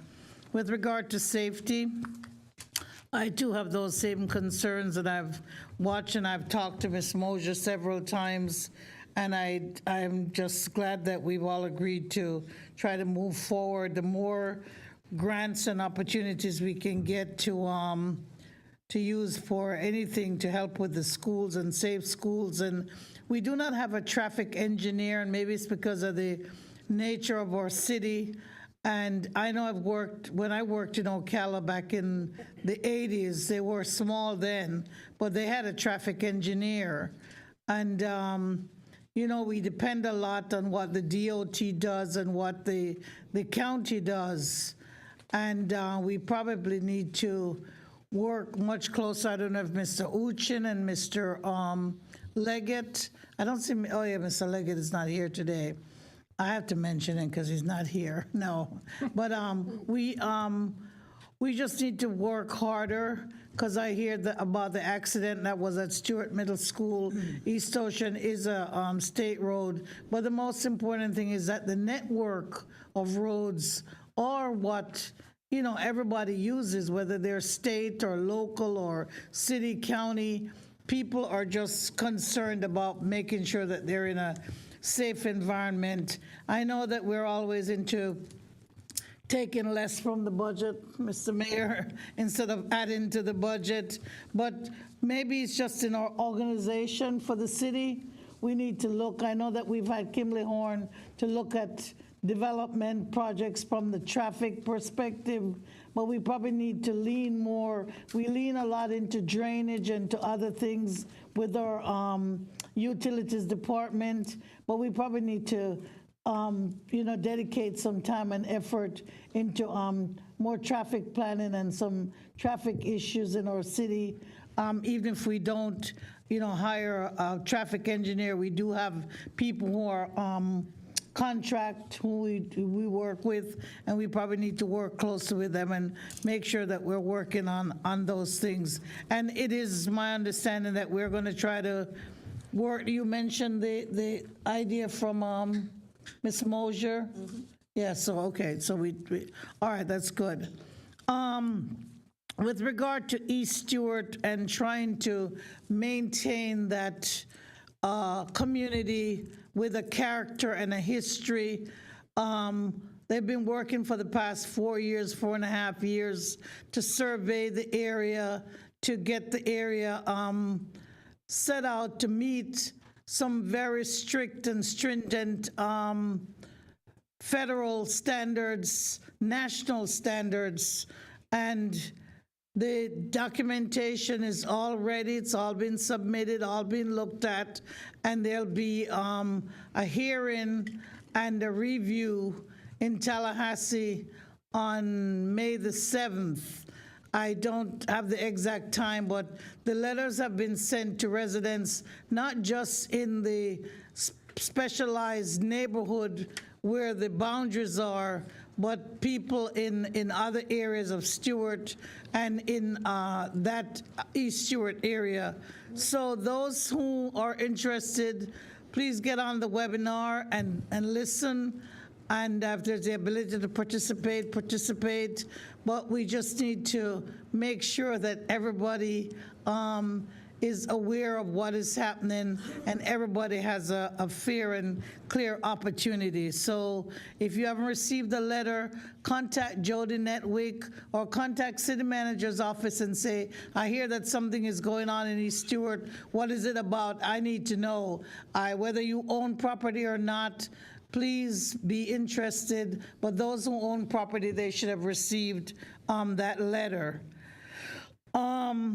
We already went over the Emancipation Day and how important it is to recognize Spectrum School for education and the things that are going on in our nation and in our community, and how important education is. So this is one of those relics from the past when Black people were not allowed to attend school together with white students. The Spectrum School was created by the Rosenwald Fund, and that has a history that is very, very important. Mr. Jones has been working to pull it together, and so events like this will help us to pull our community together and to help us to get our shared history out there. So this is so important to have that school building within our community. Those who are interested in learning more about Florida's Emancipation Day, the state of Florida has a whole website at the Florida Division of Cultural Affairs, and it's so important to go to that website and learn more about Emancipation Day. I'm going to put out a couple of notices, but these are for May, but we did have a few things for May. But this is Law Day coming up in May. May 1st is Law Day. And that's the day that our nation, under President Eisenhower, we had set aside some time to consider the freedom and liberties that we enjoy in America and the ability that we have to be governed under a rule of law. And so May 1st at Gazebo Park, right next door to the courthouse gallery, there'll be a time to read.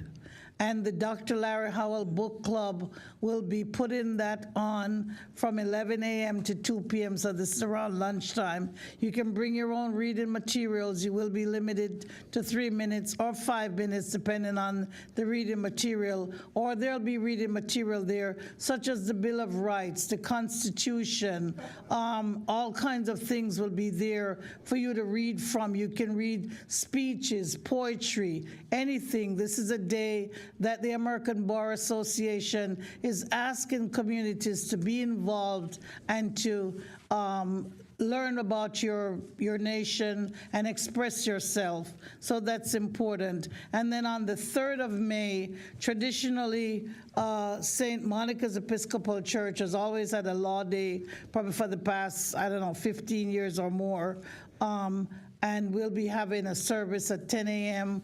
and Judge Jennifer Waters will be our speaker at 10 a.m. at St. Monica's, the first Sunday in May, and everyone is invited. Last year we honored, I think it was Sheriff Snyder and then Budenseek this past time. I think it was Sheriff Snyder in 2025, yeah. So he was just retiring then. So it's about law and justice and equitable life in our community, and we want you to please come out and participate in that as a part of the community. I think that's it. If Milton is not here, but I'm going to get back with Milton and Bonnie on East Ocean Boulevard and Confusion Corner. We had looked into it, and I'd gone with them, and I'm looking for some other results. And of course, we're waiting until we have our new city manager also. So thank you. Vice Mayor? Yeah, I have a couple things. I told Lee I'd mention it. This one. So Eilish Street, we got another email from Doug Baumeiser, and Yeah, I saw that. I believe in some past emails he's instructed where staff hasn't responded to his emails. I don't know what the city's policy is on responding to residents, whether it's Doug or other residents with issues. Are they required to email someone that sends one? I don't know if that's for Lee or Roz or how that works. We actually appreciate citizens reaching out to express a concern, and we tend to forward them. If we respond to them immediately, we can. We may forward them to the department that might be better suited to answer that question instead of one of us. So if we missed one, I'll express for myself my apologies. I try to be very tuned into that and very attentive. So I'm not sure what happened there, but appreciate. And where are we at with Eilish Street? It's just kind of floating in the wind, I guess, or? City staff has taken the Isla Street matter before the magistrate many, many times through the last few years. It's a code enforcement issue. It's in the magistrate's hands. You guys, not your your predecessors delegated that authority to a magistrate to handle code, so you don't have to handle code enforcement matters. And there is a running code.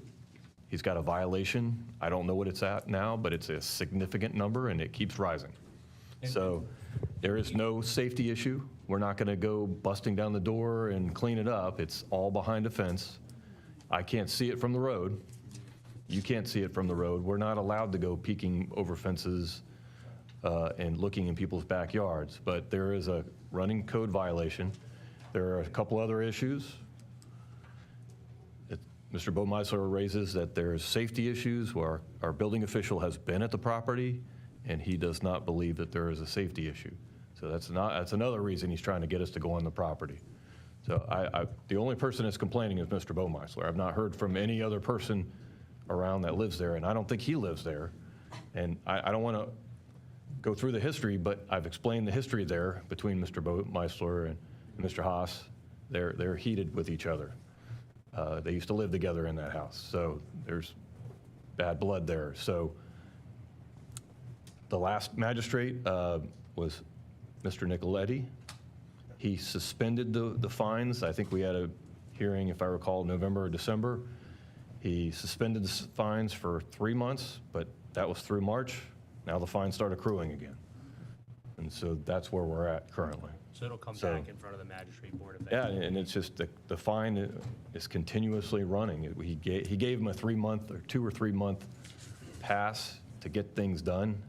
And I'm assuming things have not gotten done. So now the fines will start accumulating again. All right. So I don't know what the number is, but it's a significant number. Yeah, I think it's in the 6 figures. Yes, I would probably say that.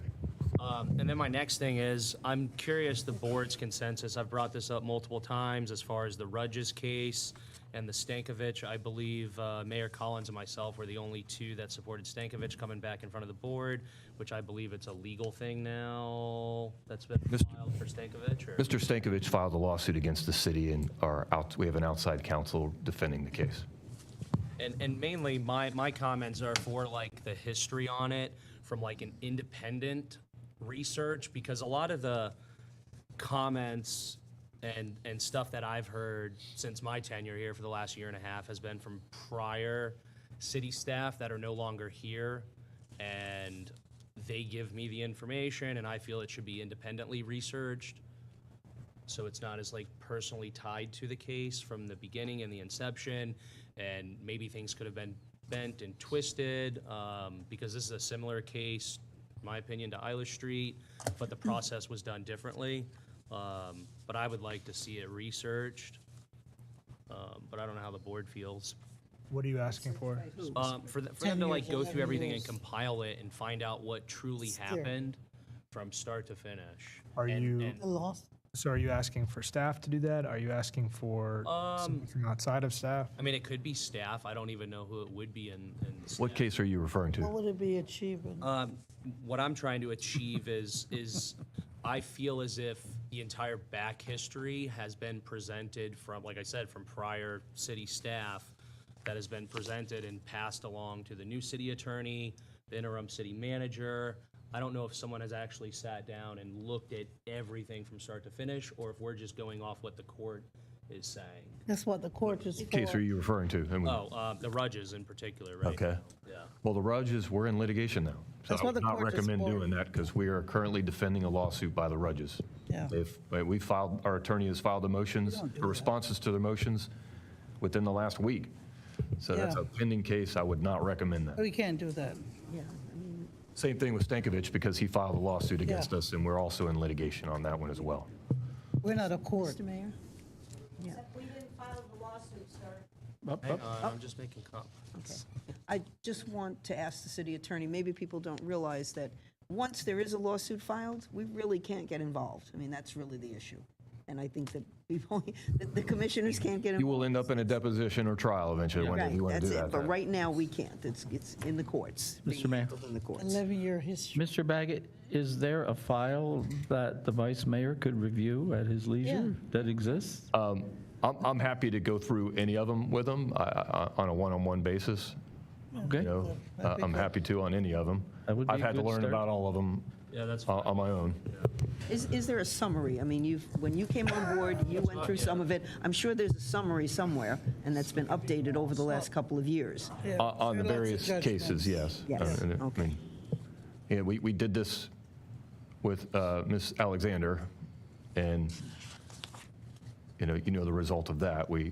I spent a lot of time going back and creating a summary, and now she's threatening to sue me for giving you that summary. So I would rather do it in one-on-one meetings with you so that I don't have that situation again, because I might be a defendant in a lawsuit again as well. So. All right. I'll move on to my last one then. So I made a social media post on Facebook about $125,000 that was stolen from the city of Stuart back in 2021. And I want to get a consensus from the board for it to come back as an agenda item just to find out. Like, the biggest thing for me is transparency. And for anybody that knew about it and that never discussed it, shame on you, whether you were elected or unelected. But basically, $125,000 and change was stolen from the city of Stuart through a flaw in the paymentus system. And the only reason that the city of Stuart became aware of it 7 months later was because a detective in the state of Georgia contacted the city of Stuart to notify them that the money was stolen from them, because they had a $500,000 stolen from them as well. The city never filed an insurance claim because from what I understand, it was a $100,000 deductible. The biggest problem is it went unreported, though, and I don't think we'll get the money back. The bigger thing is why were the constituents and the residents in the city of Stuart not notified about it? That's a big problem, and I think there's a disconnect on why people don't trust government typically. So I want to get a consensus from the board, like, where do you go? Should this have been reported to the state? I know when we had ransomware, that was notified to the residents, and I believe the only reason it was notified was because it disrupted services to the city residents. So the city had no choice but to notify them publicly. They did do an insurance claim for that situation, and I believe we were paid $26,000 roughly, but we paid the deductible for that. Why was this situation different? People that were aware of it no longer work at the city, so I don't know how it works moving forward. I would support a presentation, just to get everybody up to speed on what happened, if it's appropriate. I don't know anything about it. Can we just have staff look into it and maybe have the new that city would be the manager? presentation. Well, the city manager can decide or work with us, provide the information. Yeah, I to think it us. should be presented to the public. I mean, I work for the public, so that's why I'm here. Well, just present some information to us so that we can find out while it's been going on. Were you aware of it when you were elected in 2021? No. not that Because I in the know of. police report, Dave Dias mentioned that he was going to update all elected officials. But I guess that didn't happen. I can't say for sure, but you're saying an invest. So there's If we could find out the information, and while they're finding it out, if they need to talk to us or we need to, I like to hear from staff and city manager. At least we know what they're going to present or what's going to happen. I mean, that's so nobody fine, comes in blind. but do you support it being public as well? Well, yeah, Okay, if we cool. find out what's happening, yeah. All right. So for clarification, you're saying direct staff to Find out. go in and take a good look at what happened? and Yes, then- which Roz has provided me a summary on what happened. I just disagree that the public wasn't notified. Should the state of Florida have been notified? Should we have pursued legal charges? Like, how does that work for ex-staff that are no longer here? I feel as if they didn't do their job appropriately for the public. So you drive the bus. Do you want to have that be in the form of a presentation at an upcoming meeting, or do you want to handle it internally and then bring I it want it forward? external so the public and they have questions. And So I'm happy to support a presentation at an upcoming meeting. Right. How do the I'm commissioners happy Just to find the support that. information. The only thing is that in this presentation, we can't go back. And really, at this point, I understand it's several years ago, but it's a good exercise in what to avoid in the future. Yeah. Well, I think like my biggest thing It is was a setting flaw. a transparency, because we set policy, right? Yes, we So do. like, I'm looking for a transparency thing. When situations like this happen, as a taxpayer in the everybody city, I'd knows. like to know. Yes, and that would be part of the presentation, but all I'm saying is that the real the meat and potatoes of that presentation is going to be how to avoid that in the future. So it is transparent. Everything is documented. So yes, I'm all in favor I'll of go that. by, I'll talk with Roz about the time frame. I'll check my emails and see, or have them check my emails from Mr. Dias or whatever, see what was sent to us about that. Mr. Mayor? Sir. Mr. Baggett, could that report potentially contain implications of criminal and/or civil liability So we need to have with it regard to? discussed. Well, the civil liability would be the cities who lost it. So I don't know the details of this. Yeah. You know, if the charter, the code of ordinances and the charter allows you guys to do an investigation on employees, but the result is discipline. But if those employees aren't here anymore, which is, I guess, is what I'm being communicated here, I don't, you know, other than giving a presentation on what happened, and like Commissioner Giobbi said, trying to prevent this from happening again. Make it policy going I don't know forward. that, right. I don't know that there's civil or criminal liability on the city's behalf by doing a presentation on what happened and how we lost 125 grand through some sort of Flaw? Well, not. I don't know that it was a flaw. I think it was intentional. Well, I mean, not only the city, but individuals, individual employees of the city. We need to be very careful. Right. We have to protect people. In those types of allegations. At this point, I don't really know exactly what happened, so I didn't do an investigation or come up with this. I guess Roz, I know she did a little investigating on something and created a summary. I didn't personally do it, so at this moment, I don't see an exposure of civil or criminal. Maybe negligent, you know. And people do not have to be named. The fact that the employee did it or was Right. missed, you know, maybe just procedure wasn't followed or they thought there was no procedure. I don't know. But those are the things to correct for the future. I think it was a creative criminal who was very successful in Right. getting But money. not here in the city. It was someone, I mean, But people in need to fact, understand that. And It it's was my, a computer software that affected the city's payment. Software. right, it was Yeah. a software issue. And It's my it's understanding happened. we didn't lose $125,000. We do have a $100,000 deductible. So what really was not recovered was $25,000, and there might be reasons for that. That might have just been a corporate decision at the time. And these things happen. I mean, when I was at Port St. Lucie, I mean, they happen, it was like $1 million unfortunately, loss quite a there. bit. So, Yeah, I don't think it's they're- necessarily the dollar amount, though. To me, it's principle of staff I'll that check. I intentionally can't remember everything. hid information and they knew about it. Let's check. And even outside anybody being specifically at fault, you know, I do think it's a good practice to admit, you know, where something could be done better if there was a mistake. I think it helps strengthen public trust in government versus if we bury our mistakes, you know.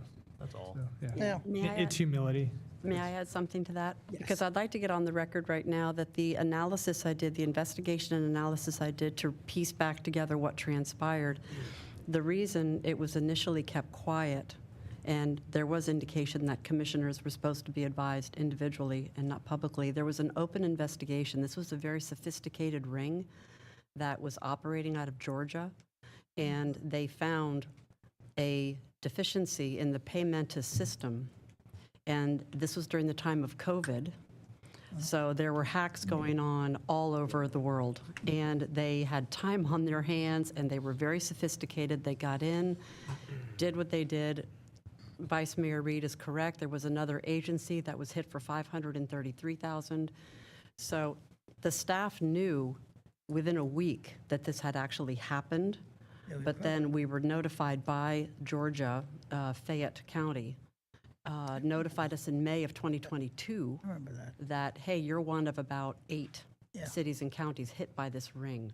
So I just wanted to get that on record that the staff didn't, based on my investigation and the analysis that I did, staff did not bring anything forward because it was an active investigation, and the protocol in those cases is to only speak to need to know, such as law enforcement. So, Yes. you know, you have to keep that very tight. I agree with that. So And I think that just that want to could be get that out possibly there. part of the protocol going forward if it's Correct. active Yes. investigation when something that you can't be transparent at that point.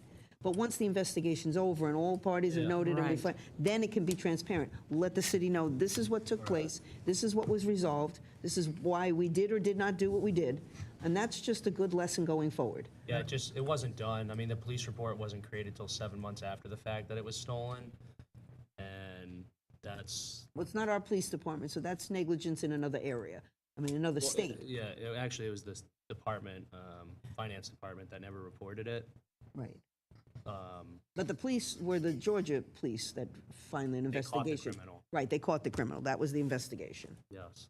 And then I'm sure we've made updates to how we do things, right, with Darren here. The big issue was the Paymentus software. There was without going into a lot of detail, because we can certainly do a presentation if you'd like, but there was a button on there that allows staff to reject a bill pay that doesn't seem to fit the city. The account number doesn't match, a name doesn't match. The thing with that reject button is it automatically reduces funds from the city and just gives it back to the party instead of a period of time of, now that button. Describe it. Kind of Well, opposite it's of what gone. it sounds like. Fixed it. It's gone, yeah. It's not even available at this time anymore, but that's, Businesses are very reluctant happens. to reveal that they've been That's hacked in just- the manner in which they've been hacked. It's just common sense. I know, So I know. It's You just have to be careful. You've got to be Yeah. so careful. You've got to be so careful. You don't want to become the target. I mean, these Right. hackers are, I mean, they're just, they hack the U.S. Defense Department, they hack banks, so they are right. just always one step ahead. So you don't really want to give so them, our tech department is we have the really on best. top We do. of what, what they're looking for Did and he whatnot. leave? But He left. He left. He didn't get to hear that. I said that we have the best. No, he's the best. He is the best. So my comments centered around Memorial There he Day. is. You're the best. There he is. Thank you, Darren. We know we're safe, you're here. Yeah. Okay, thank you. Just watch out for the button, okay? So my comments centered around Memorial Day and the observances there. I know Chuck Wynn got a hold of all of us, Colonel Wynn, and I appreciated, he had given some recommendations for how to handle this going forward. One was to eliminate the Memorial Day parade and instead just have the observance. And then have the city of Stuart take over the, I'm going to say it as he phrased it, I thought it was good, permanently remove Stuart parades and make a city department the proponent and decision maker in conjunction with the Veterans Council, i.e. making sure that there is an observance moving forward to guarantee that you would basically need the city to take the responsibility for it. And then in lieu of a parade, conduct a dignified, solemn Memorial Day ceremony in the park with featured speaker, include a section of the program for a representative of each veterans organization to read the names of members they've lost in the previous year, and then really just limiting participation to color guards, honor guards, and salute detail to fire blanks after taps are played. So in summary, I wanted to, if there was support from the rest of you guys, I brought this up to Roz as well, having the city take responsibility now going forward for Memorial Day so that we don't have the kind of disorganization we've had So the right now. council has been doing it, the Veterans Council? It's, and through the county? we would work with the Veterans Council, but the city would take responsibility for the, For a memorial event, which is what Memorial Day is all Correct. about, not a parade. It's Yes. not a. And it's our it's Memorial a solemn. Not a parade. No, it's a solemn occasion. It's our you know. park, yeah, so. so is that something the rest of you Absolutely. find reasonable? Okay, Yes. so if that's okay, Not a parade. Roz, would you not a parade. dig into that? However, we need to do it procedurally. So in recreation, well, yeah. And those are my comments, if there's none others. And who do you think should Community be services. responsible for that? Community services. Community This gentleman. services. Give Jim one more thing to do. If it's in the park, it's Trollsky. We know it'll get done if you're going to do it. For what it's worth, we've been doing that every year as it Correct. is, and so we're just kind of formalizing it. That's right. Yeah, Thank you. Mr. Mayor, since you're here on that, and I see in the audience, Mr. Flanagan. Flanagan, who has done it for the past 6 years or so. And so, thank you. Thank you, Mr. Flanagan. Thank you, Mr. Flanagan.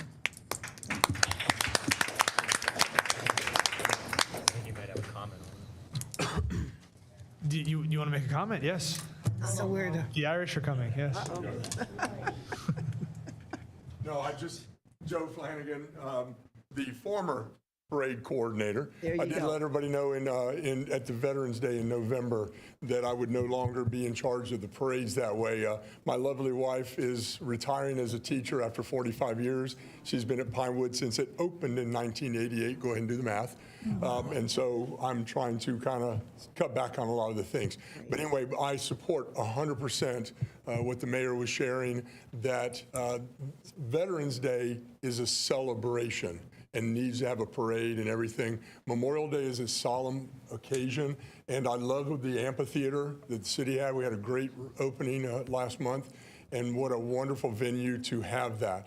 So I greatly support that, very much so.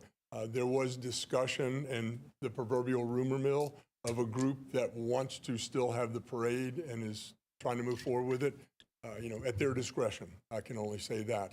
Whatever they want to do with that one. But the Veterans Council in their bylaws said that they will be responsible for things like that. But the city has always done a really good job. Jim and I have worked very well together. So, but again, my 100% support of a ceremony in the park. I'm not a fan of the parade. That's just to go on record. So, thank you, guys. Yes, sir. Thank you. Thank you.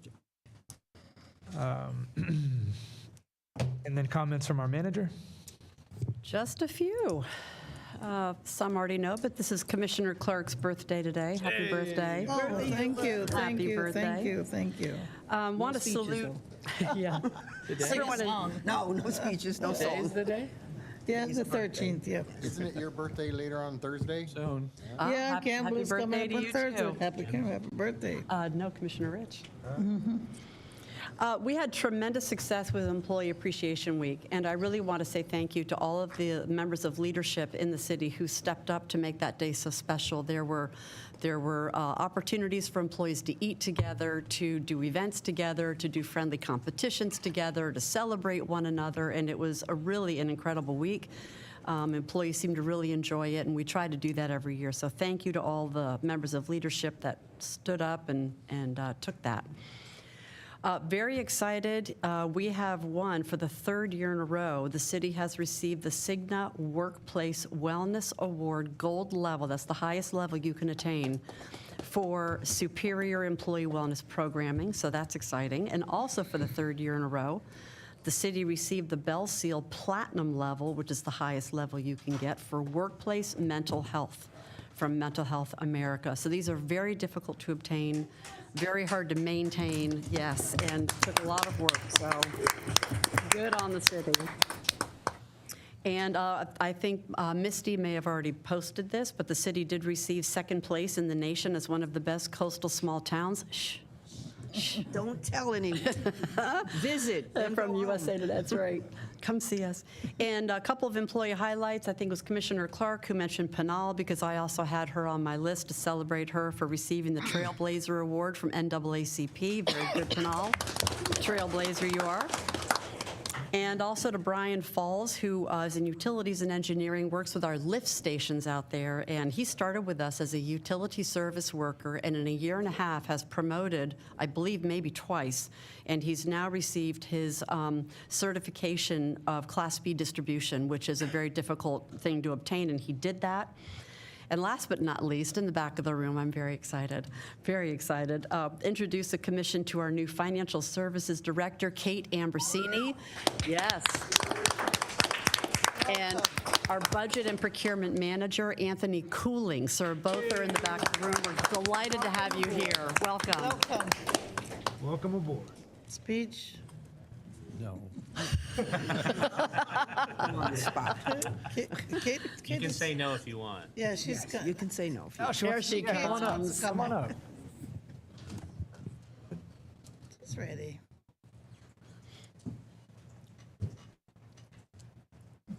No, I just wanted to say thank you for the very warm welcome. Everybody in the city has been so delightful thus far. I think between Anthony and I, we bring a vast array of financial knowledge. I have 20 years in finance, 10 of which is in public financial leadership. So some of it in a school district, some of it in a municipality. So bringing a lot of my knowledge here. I'm excited too. My husband and I are moving to this town.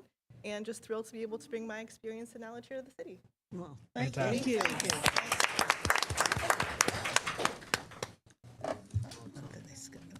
We're so excited.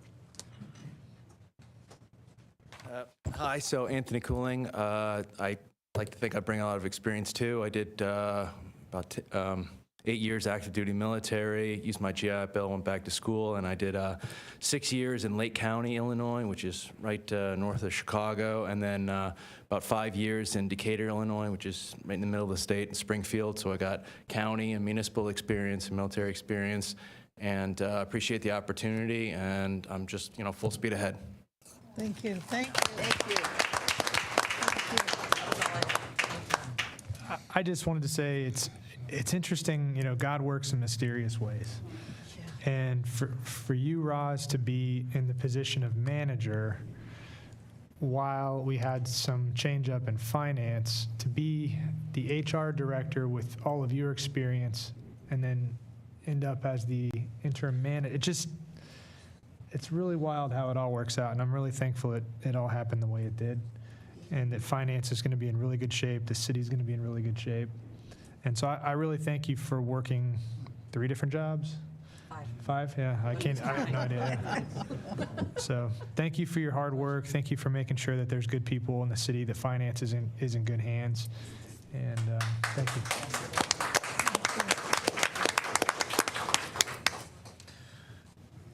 Do I have an approval of the agenda? Move approval as published. One You have to second. change? It was my understanding there was an item being removed. Or that will come up? Not yet. Oh, okay. Soon. Okay. Is there a second? The agenda. Second. Thank you. All in favor? Aye. Moving on to comments from the public. Susay, do we have any green cards? We do. Mr. David Kelman.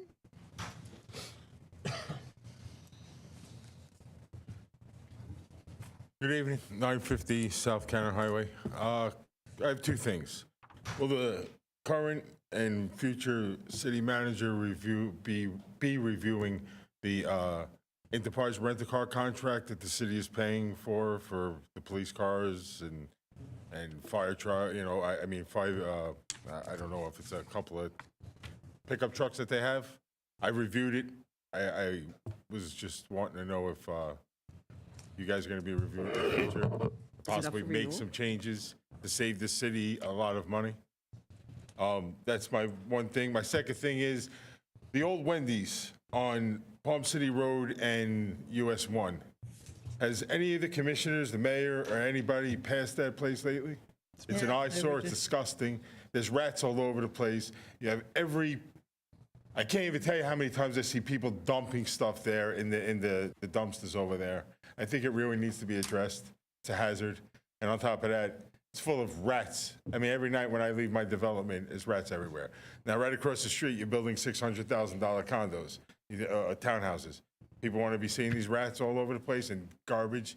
It's like, everybody and their mother parks their cars there because nobody's over there paying attention. So that's my second thing. The third thing is I would like to thank you personally and Ruth for being on the phone with me for, I don't know how long we were on the phone for, talking about Poplar Creek again, okay? I wish the rest of you would have come out to see what I deal with on a daily basis, but unfortunately, nobody wanted to. I've been in contact with Reed, you, Ruth, so I want to thank you, okay? And that's what I have. So if we could maybe look at this disgusting Wendy's over there with the garbage, and if you want to review or have the future city manager review that enterprise rent-a-car contract, it would be very good for the city, I think. Thank you. Thank you. Thank you. Vice Mayor? Yeah, I just want to say, Dave, you can always call me, email me for the Wendy's stuff. And for anyone in the crowd, too, there's an app called See Click Fix, which I'm subscribed to, and you can take photos of any issues in the city. And it allows, I personally follow along through it, so you can see when the city responds to it, when it closes. And it's a good app, by the way, for stuff like that. So I try to push it to all the residents in the city.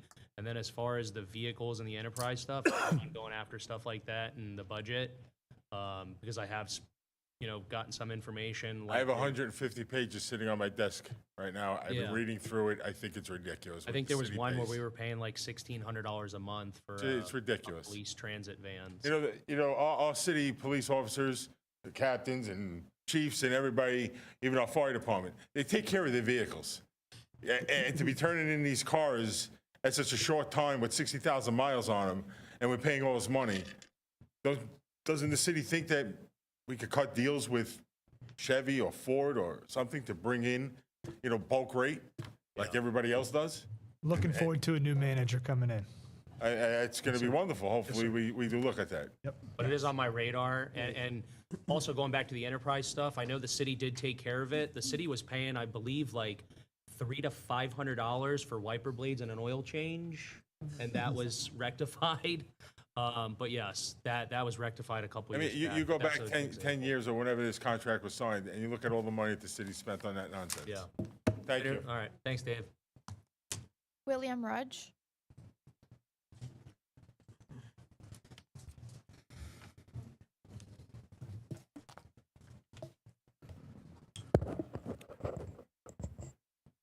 Good evening. My name is William Rudge of 1701 Southwest Palm City Road. I have stood here since last year providing evidence of perjury in exhibits G1 and G2 that I handed to Commission. Everybody's got a copy of this. Statutory provisions violations in G3. I have written the DOJ, the FBI, and federal officers from Miami to DC, and yet y'all still sit there like deer in the headlights. Let me address Mr. Baggett's earlier comments. The Rogers did not initiate this litigation. The city initiated this with a fraudulent ex parte injunction that was obtained by perjury and fraud. Now, the vice mayor says he doesn't know what to do. I think I know why. That's because y'all are so scared about the political cost of acting is higher than the cost of ignoring me. You're betting that I'll run out of breath before you run out of excuses. But I have to ask point blank, what is so radioactive in these files that you are willing to look this incompetent just to keep them closed? What are you afraid of? If you pull the thread on this 16-year legacy of litigation, does the whole sweater unravel? Here's a list of related cases y'all have been presented with. You talk about investigating these legacy cases, there's a good place to start, okay? You're refusing to investigate. You aren't proving your innocence. You are proving your fear. The threat, you treat the truth like toxic waste because you know once the seal is broken, the damage is total. You sound like Bart Simpson. I don't know what to do, man. But this ain't a cartoon. This is the integrity of our city. You're outside attorney. You hire outside attorneys to defend yourself in these legacy cases, but you won't hire one investigator to look at the facts. Last week, these exhibits were delivered to the FBI and DOJ. Since you won't hire an investigator, I've given the roadmap to the people who actually enforce, uphold, and respect the law. The installation is gone. The federal authorities are holding the Geiger counters now. You have my comments, a third copy of the litigations, a third copy of the allegations, and a third copy of the case list in front of you. Decide today, are you running from the bulldozer or are you pushing it? Take action or don't. The consequences are yours and yours alone. Conduct yourselves accordingly. Thank you.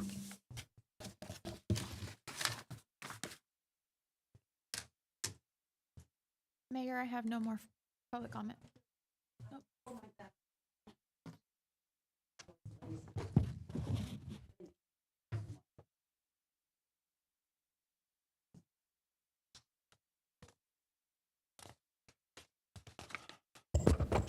Good evening. Thank you for your service. Karen Hall, Yost Road, 1701 Southwest Palm City Road. I want to remind us tonight at sundown it is Yom HaShoah, the Holocaust, and I think that we all can think about that tonight and be grateful that that we're not speaking German. I wanted to I wanted to talk about how You guys are not, you still have no oversight over your attorney's office. I was in here, Giobi, I was in here telling you that your Kari Leninger had defrauded the federal court. I gave you the examples. Then you hired her now for the state court. It's as if people get a promotion if they lie to a judge. And so all this, Mr. Baggett, has really had nothing to do with our case, but what happens is there's a lot of spinning going on. Just like it's always been the thing that we started this, oh, the Rudges are bad people, Karen's crazy, blah, blah, blah. We're still here, it's 16 years later. You will take accountability and you will settle the issues you started. Now, I just put this in last week, but I just want to read the last two things. The city has always prevented the truth from coming to light in the court, and for good reason. They are guilty of the gross violations of the Rudge family's constitutional rights. The cover-up is worse than the original sin. City v. Rudge was the original sin, but this cover-up is so much worse. It has become an abhorrent lack of accountability of public officials. The city has incessantly, naturally, and successfully spun the denial of Karen and William's due process constitutional rights under the 5th and the 14th Amendments as a success. Not good for we the people. So I don't understand why you let your attorneys just keep lying, then you're gonna say you have nothing to do with it. I would suggest people who think they're gonna go on to a higher office or to have more constituents, you know what, take care of your own stuff here. If you cannot be faithful in the little things, you don't get to do greater things. And anybody that's running for office, we need integrity. That's the only thing that's gonna protect us, is integrity. God bless our city and God bless America. That's it. Okay. Do we have a motion to approve the consent calendar? I'll make a motion to approve this consent calendar. Second it. Is there any public comment with regard to the consent calendar? Seeing none. Comments from commissioners? Seeing none. Suzanne, would you call the roll? Commissioner Clark? Yes. Mayor Collins? Yes. Vice Mayor Reed? Yes. Commissioner Rich? Yes. And Commissioner Giobi? Yes. Okay, moving on to item 12. Lee? Sure. Ordinance number 2537-2025, an ordinance of the City Commission of the City of Stuart, Florida, amending the city's official zoning map to rezone a .33 acre parcel, which is located at 255 Southwest 6th Street, from the urban waterfront zoning designation to urban highway zoning designation, providing directions to the city clerk, providing for repeal of all ordinances in conflict, providing for severability, providing for an effective date, and for other purposes. This was obviously placed on to redo the second reading of this ordinance, and the applicant has requested that we do a continuance to a date uncertain. The difference between a date certain and a date uncertain, under the law, if we publicly announce a date certain here, they won't have to re-advertise and send out the mailers to the local residents. But since they are requesting to do it to a date uncertain, they would then have to repeat and send out all the mailers and the cost incurred and such. But they are requesting that we continue the second reading of this to a date uncertain. So we'll be looking for a motion to continue it to a date uncertain. Move the applicant's request to continue this matter to a date uncertain. Second. Is there any public comment on the motion to move to a continuance? And just make sure you fill out a green card when you're done. Do the what when I'm done? We have it here for you. We have little comment cards. Okay. Sorry, yeah, I'm not prepared to speak. I came to just hear what was going to happen. Could you please speak into the microphone, ma'am? Sorry. Thank you. I'm just representing the neighbors that are on the other side of the creek.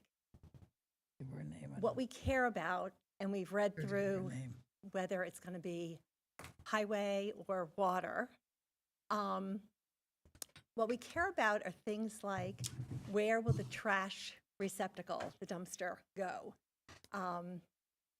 You know, and we're a little concerned about that particular point because we like the idea of the structure going up against the highway, right? But does that mean that the dumpster is then closer to us? So I'm not sure who it is that, like, maybe it's all of you, but that has our interests and our concerns. Like, who is that? Like, would it be you? Each one of the 5 of these humans up here you would Okay. communicate with So and that's what talk we to. care- Absolutely. So we care about the obvious things Yes. like light, noise, landscaping buffer. Yes. But then that trash receptacle, there are raccoons back there, there are rats. We'd like the dumpster as far away as we can. So I Okay. guess maybe that should just be recorded somewhere. It is. It is. It has Thank been. you. Thank you very Yes. much. Thank you. You did great for not being prepared. Yes. Fantastic. Any other comments on this motion? Comments from commissioners? No, seeing none. Okay, Suzanne, would you call the roll? Commissioner Giovi? Yes. Vice Mayor Reed? Yes. Commissioner Clark? Yes. Mayor Collins? Yes. And Commissioner Rich? Yes. Yes. Okay, moving on to item 13. Ordinance number 2551-2026, an ordinance of the City Commission of the City of Stuart, Florida, approving a major amendment to the Walmart Commercial Plan Unit Development, providing for an amendment to the adopted resolution number 28-2011 to authorize modifications to the approved unified signage plan, install a new canopy, and paint the exterior of the building, providing for conditions of approval, providing for conflict, providing for severability, providing for an effective date, and for other purposes. And I just want to point out that to the commission that this is the first reading, so at the end we'll be looking for a motion to submit it or transmit it to the second reading. And it is quasi-judicial, Mayor, so if you can pull out the yellow card and follow that, appreciate it, sir.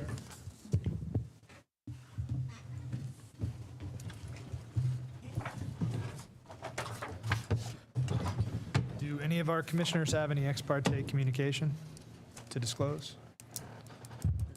I do. I had a discussion with the interim city manager. I also spoke with Mr. Baggett regarding this issue. I've spoken to the city manager, to Ms. Johnson Strong.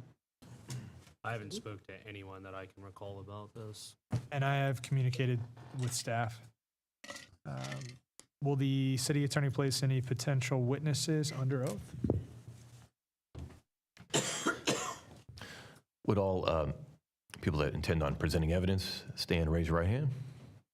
You affirm that the evidence that you're about to provide will be the truth, the whole truth, and nothing but the truth, so help you God. I do. Thank you. You can be seated.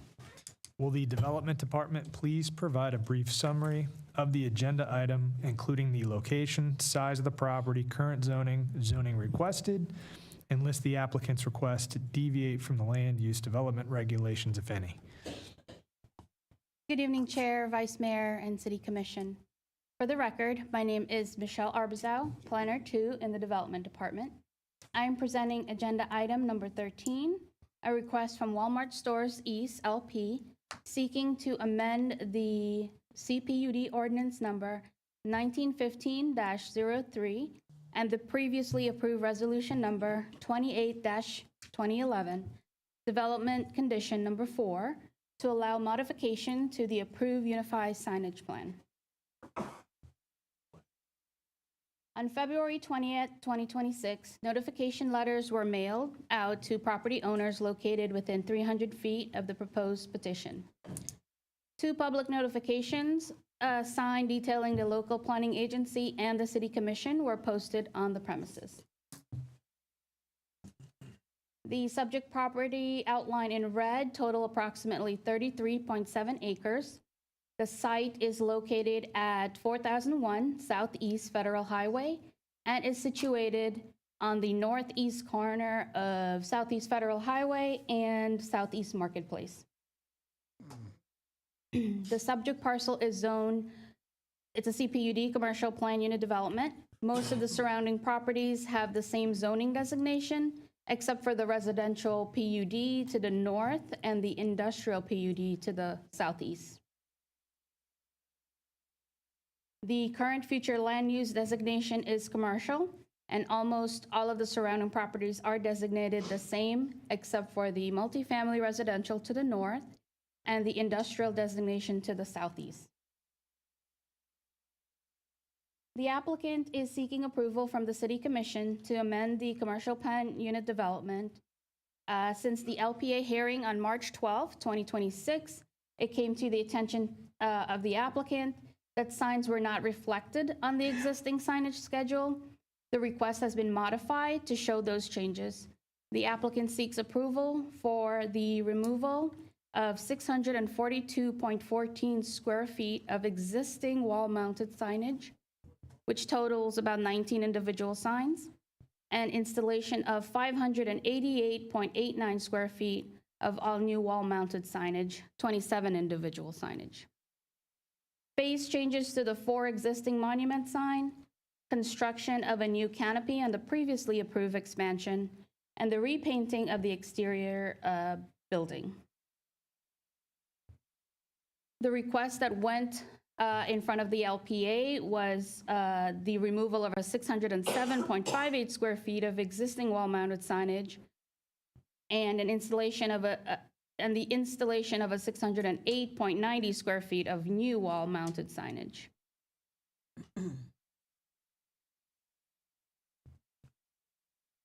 The proposed amendment reflected on the signage schedule tables on the screen shows the existing 642.14 square feet of wall-mounted signs totaling 19 to be removed, and proposing of 588.89 square feet of wall-mounted signs totaling 27 to be installed. Upon approval, the applicant will be required to comply with all applicable conditions and requirements outlined in the CPUD agreement and the Florida Building Code. The total number on the existing signage schedule totals 587.58, not what is shown on the, I'm sorry, that was just a note from previous, the LPA.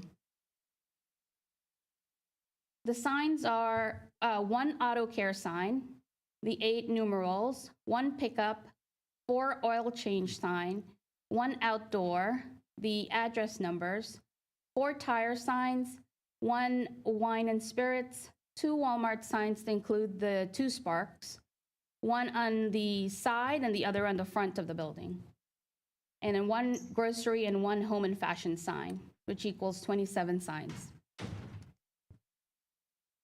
The applicant is requesting phase changes to the 4 existing signs on site for the rebranding of the store. The applicant is requesting approval for the installation of a 7 by 20 feet canopy at the entrance of the store's online pickup and delivery operations. That was the expansion previously approved. The applicant is requesting to repaint the store utilizing the colors on the legend. The colors you see are dark, medium, and light gray. You can actually true blue, safety yellow, black, white, and cream according to the color legend. Per section 6.05.07.c of the city's Land Development Code, exterior colors for commercial building shall be restricted to muted pastel or earth tone shades. The section goes on to state that the use of black or fluorescent colors are prohibited as a predominant exterior building color. The new request after the recommendation of the LPA board, that was the original request, which was like the darker gray. The new request is for mostly the lighter and medium gray.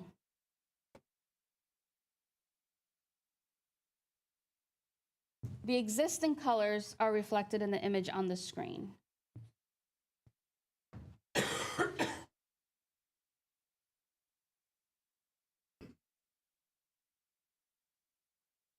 So the original request before the local planning agency, was the additional, the 607 square feet of signage to be removed, and then the 608, which total 28.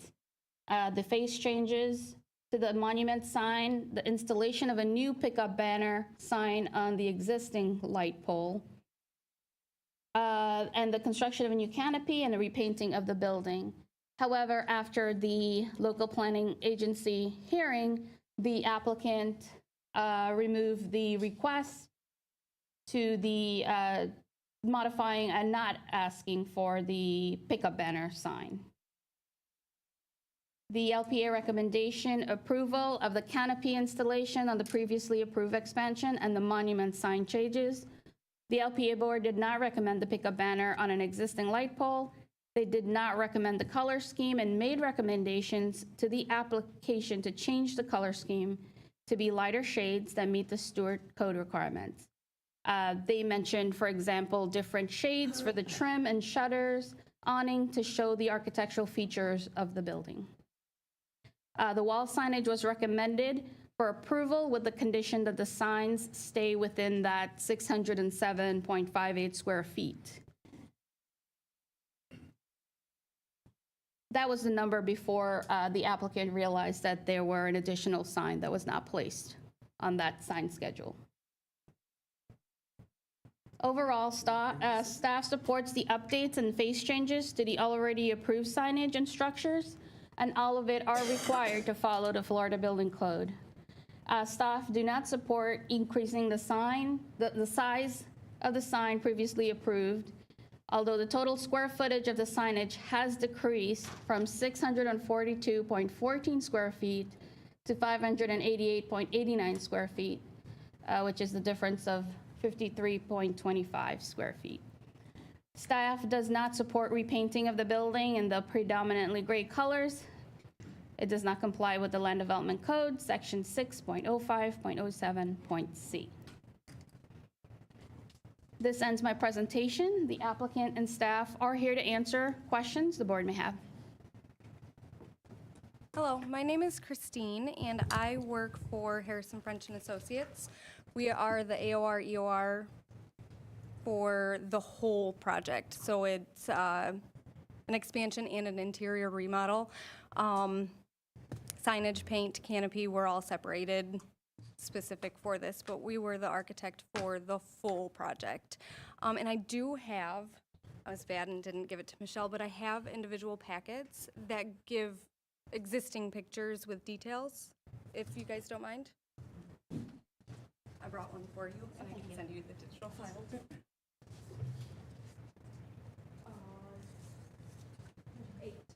There's one for you too. Thank you. Thank you so much. Thank you. Thanks.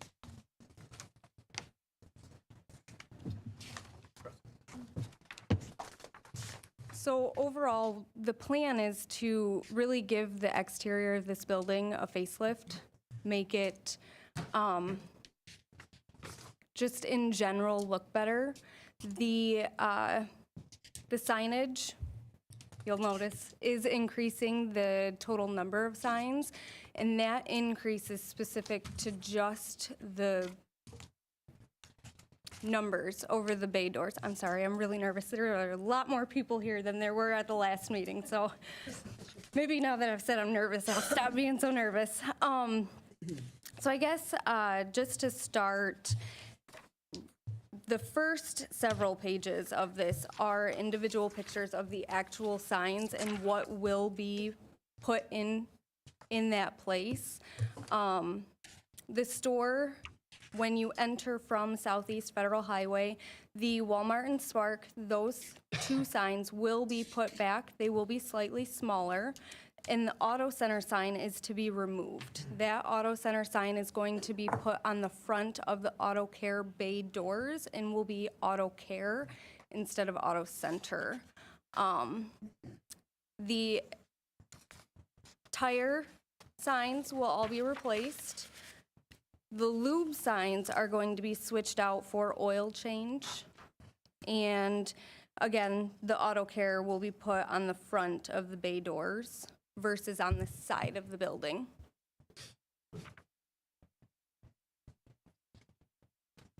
I don't know if I should Is keep that for going like or when not. it rolls up the doors, it's on the door, and they're roll-up doors, or? They'll be up on the corner, but yes, it'll be 1 through 4 on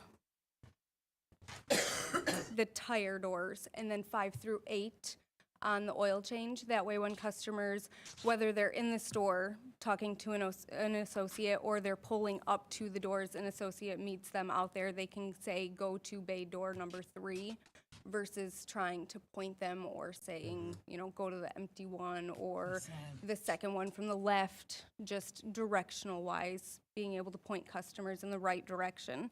Those number signs are really small. They're 1.56 square feet each. They're not large by any means. Moving to the front of the building, the lawn and garden is going to be removed and be replaced with outdoor. And home and pharmacy is going to be rebranded to the home and fashion.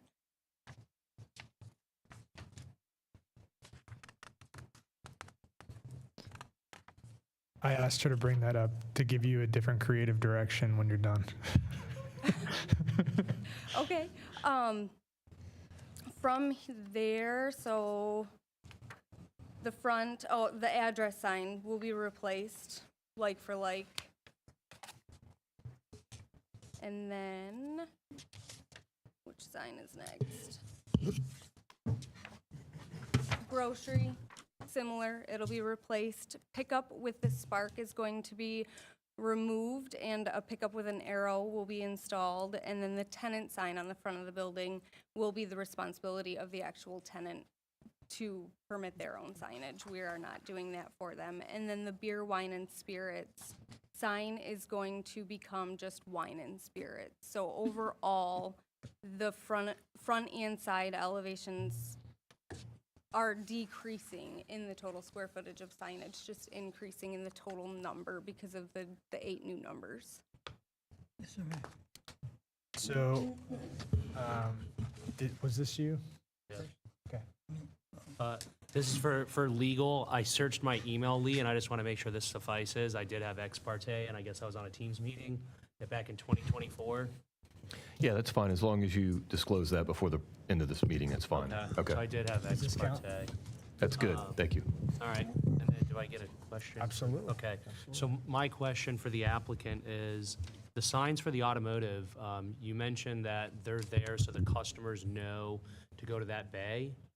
Do you allow like customers in the service area bays? Like to get out of their cars? Or do they just park it in front, or? Oil change customers, Gotcha. you can drive, the Oh, customer okay, and drives you sit in your into car. those. Yeah. I don't believe customers are supposed to get out of their cars in those bay doors, but I am not Okay, yeah, I 100% wasn't sure sure. on that. But Okay. yes, the customers drive their cars into those doors. That's all I had for now. Commissioner Clark? Yeah, I was saying that I don't have the report in detail, but with Walmart, is there a sublessor? You said something about a tenant. The interior of the building is getting a Dunkin' Donuts. Oh, inside the building. Yes, and Dunkin' Donuts, their corporate will be the ones to permit their own sign. So right now, the front of the building, it just shows a dashed square box that says tenant sign to be installed by tenant. They'll have to come to you guys and get their approval and do all of their own sign permitting for their sign. That sign, I'm sorry, staff, a comment. That sign is not included on the schedule, or the square footage is not included on the schedule. Was there room for that in the monument sign? To have, because the McDonald's is in there now. Nobody else has had a sign, the Charlie's is optometrist. there now. So. Well, Yeah. And there's no sign outside. the nail place, I mean, what's going on with the signs? Right now, there is a very old tenant sign. It doesn't even have a face on it. That'll be removed, but otherwise, Walmart is permitting just their signs. The incoming Dunkin' will be responsible for their own sign. So it's not included in the square footage or the number. They'll have to re-amend the PUD to be able to get their sign put on the front. And that would be a minor amendment? Any sort of signage change, if they're not included in the PUD, would have to come back before the board as a major? It would be major, not Just like minor. this, right, correct. Is that all? Yeah. Do our commissioners have other questions? Yes. Yeah, I do, sorry. Just going on that, there are other franchisees in there. So are you not putting up signs for those and only for the Dunkin' Donuts? I'm a little confused. We're not doing any tenant Not signs. doing anything. The tenants, like if McDonald's wanted one, they would have to go through Walmart and put forth their proposal to have their tenant sign on the front of the building. Okay, so And then they would have to come back to you guys with their own architecturally And I designed understand that, but drawings. are you giving all the tenants in that? Because there is a spa, there's a few things in there. Are they all have the ability to put a sign outside, or you're just offering one to Dunkin' Donuts? It must be in their contract. But again, we're not doing the Dunkin'. It's just going to be a sign in the future. Well, I'm only asking because you're obviously making a place for it. I know they have to come before us to get it approved. And I only called out because we designed the inside for the Dunkin'. The contract between Dunkin', Walmart, and then us and Walmart was that we would provide the A2 sheet, the details to Dunkin' to say, this is where Walmart said you can put your sign. So we called out that box. That's why I brought that up. No, and I understand, and I do understand it has to come back before us, but all of a sudden, a year and a half from now, I don't want all of the franchisees coming and say, well, we want a sign, No. and there's like 10 other signs. Nope, the Right, only okay. incoming would be that Dunkin', that brand new Dunkin' All right. space. No one else is. Just number-wise on the signs, it says that you're going to 27 signs? Did I say 28? I mean, 24, let me get this. Okay, because then there's a mention of 4 additional signs, and then one that was missed. So that brings the count a little past the 24, 27 number. Nope, the actual numbers, we are going from 19 to 27, and the actual square footage is the, Right, I know it's a little less square footage, but it's a lot of signage. My next question is, I didn't say anything. I did speak to Walmart in 2024, but it was not in regards to any of this. They really wanted to redo the pickup area. So that's not really in here other than a sign, but they were looking to take away parking spaces and different things like that. So I don't know if this doesn't pertain to that. That was a prior issue. Oh, okay, all right. Okay. It's better to disclose it than not. Right, I know I spoke to them, but it was not anything about this. It was just, well, they've pulled it, so that's fine. And then I have an issue with the color palette, so that's just my, did anyone else have any questions on the wall-mounted signs? it's a lot of signs. No? So then going from, and I promise, we'll come to the paint. This is just a little bit later in the packet. The monument signs, those we are proposing to do some minor fixes. You'll see it is monument number 2. Has a fairly large crack. We want to get that fixed. The signs themselves, the monuments will be painted, and then the Walmarts will be, the actual letter signs will be removed, and new will be replacing those. The sparks will be also coming off, the ones that have the spark on them. But for the most part, like structurally, those are staying exactly as they are, just being painted with the new sign being installed on them, and just minor repairs to the cracks and things like that. Questions? Okay, next. All right, and then after those is the paint. And we were previously proposing a very dark shade of gray. Even compared to the plans, when you look at the plans, the light gray and the medium gray look really dark, but these color chips on page 11 are closer, significantly closer to what will end up on the front of the building. The medium gray P135E, that color will be kind of the lower portion of the building. It's a little bit darker than the light gray, specifically because it will hide the mud splash, sand splash dirtiness that can happen on the lower portion of the building from storms. And then the lighter gray will be up top with the medium gray as an accent behind the 2 white outdoor sign and there's one more on the front of the building. Oh, beer, wine, and spirits. That medium gray will go up to the top so that the white sign will actually stand out against it versus being kind of a white on white look. And then the true blue as accent behind the pickup, behind the Walmart branding and the auto care signs. But like, for instance, on your page 5 or 6, you've got that blue, behind the wine and spirits and the windows, and Yes, yep. so, okay. There is, I believe right now,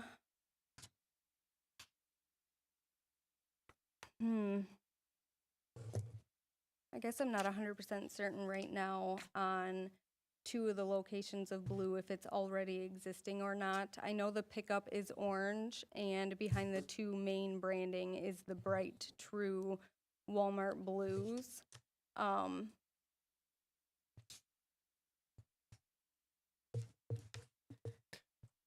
Who wants first crack at the color conversation? Yeah.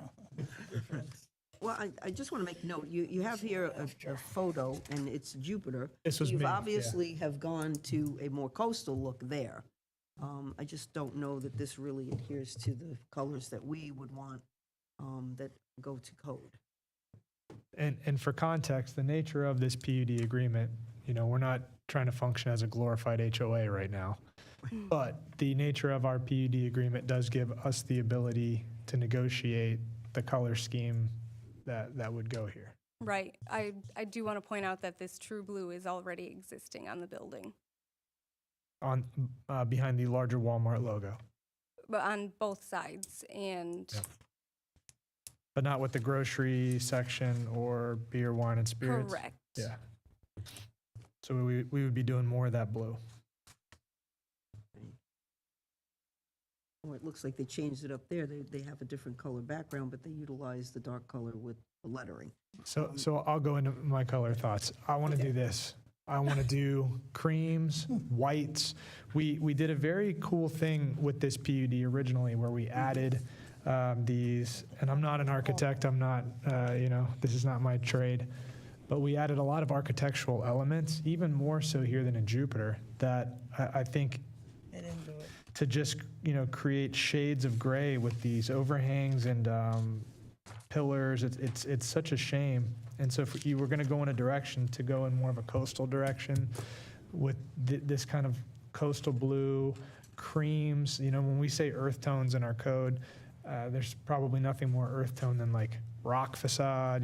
This kind of a thing, to me, is more appropriate for Stuart, Florida, than a collection of shades of gray. It's Walmart's business, but if I do have any say in it, I would like to see something much more reflective of this as we go into second reading. So would you be opposed to the P134E being a primary exterior color with accents of more of the coastal pastel? We don't have any coastal. I mean, we're not looking for P134 coastal. I here. just brought that out as an example, that they were able to utilize that to make coastal. Right, so if you notice, the dominant color here is really that pastel blue. Right. And then you do have something like that P134E underneath. Forgive me. Do you mind going back to that one in Jupiter real quick?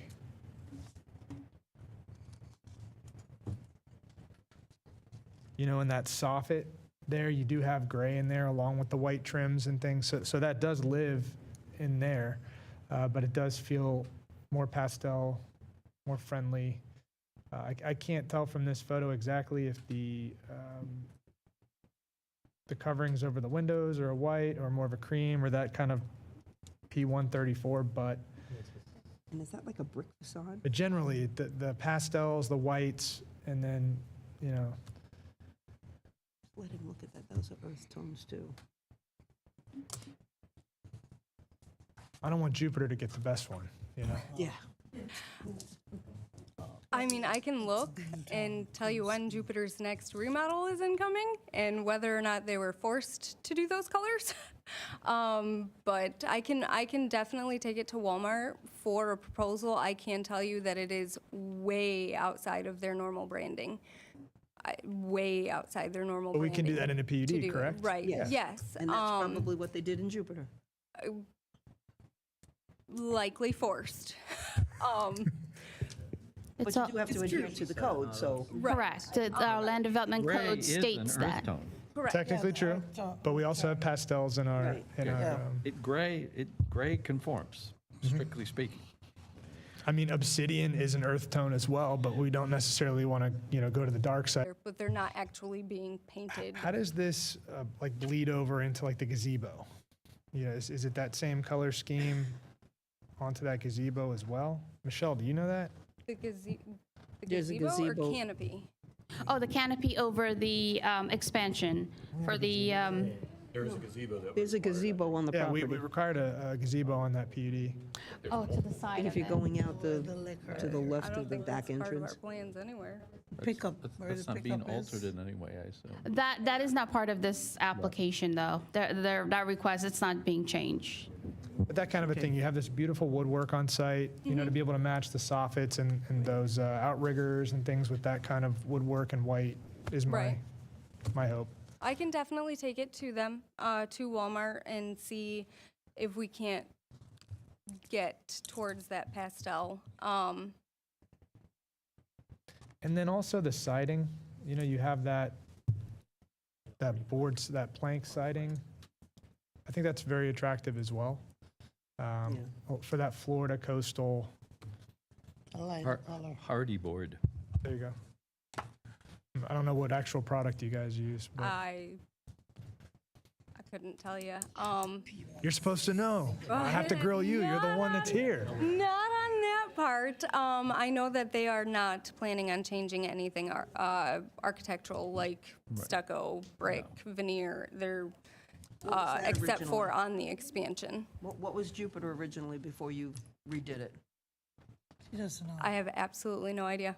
I threw Jupiter I have, at her. like- She wasn't prepared for Jupiter. I have like was my- 100 I'd like to know. projects, and Jupiter is not one of them. Right, but I would like to know only because they may have changed that facade, so it might not. But be you a can big issue. relay some of this back to, yeah. I can, yes. I love this beautiful pastel blue. I want people from our town to walk into Walmart with a smile. You know, Right. not be bombarded by gray and gray Grays are and very gray. down. They're down. Beautiful siding, some light blue. Yeah. These are my thoughts. I would not feel comfortable approving what we have here. I have no problem with the signs. You guys have all the signs you want that's appropriate for your business, but the color does impact.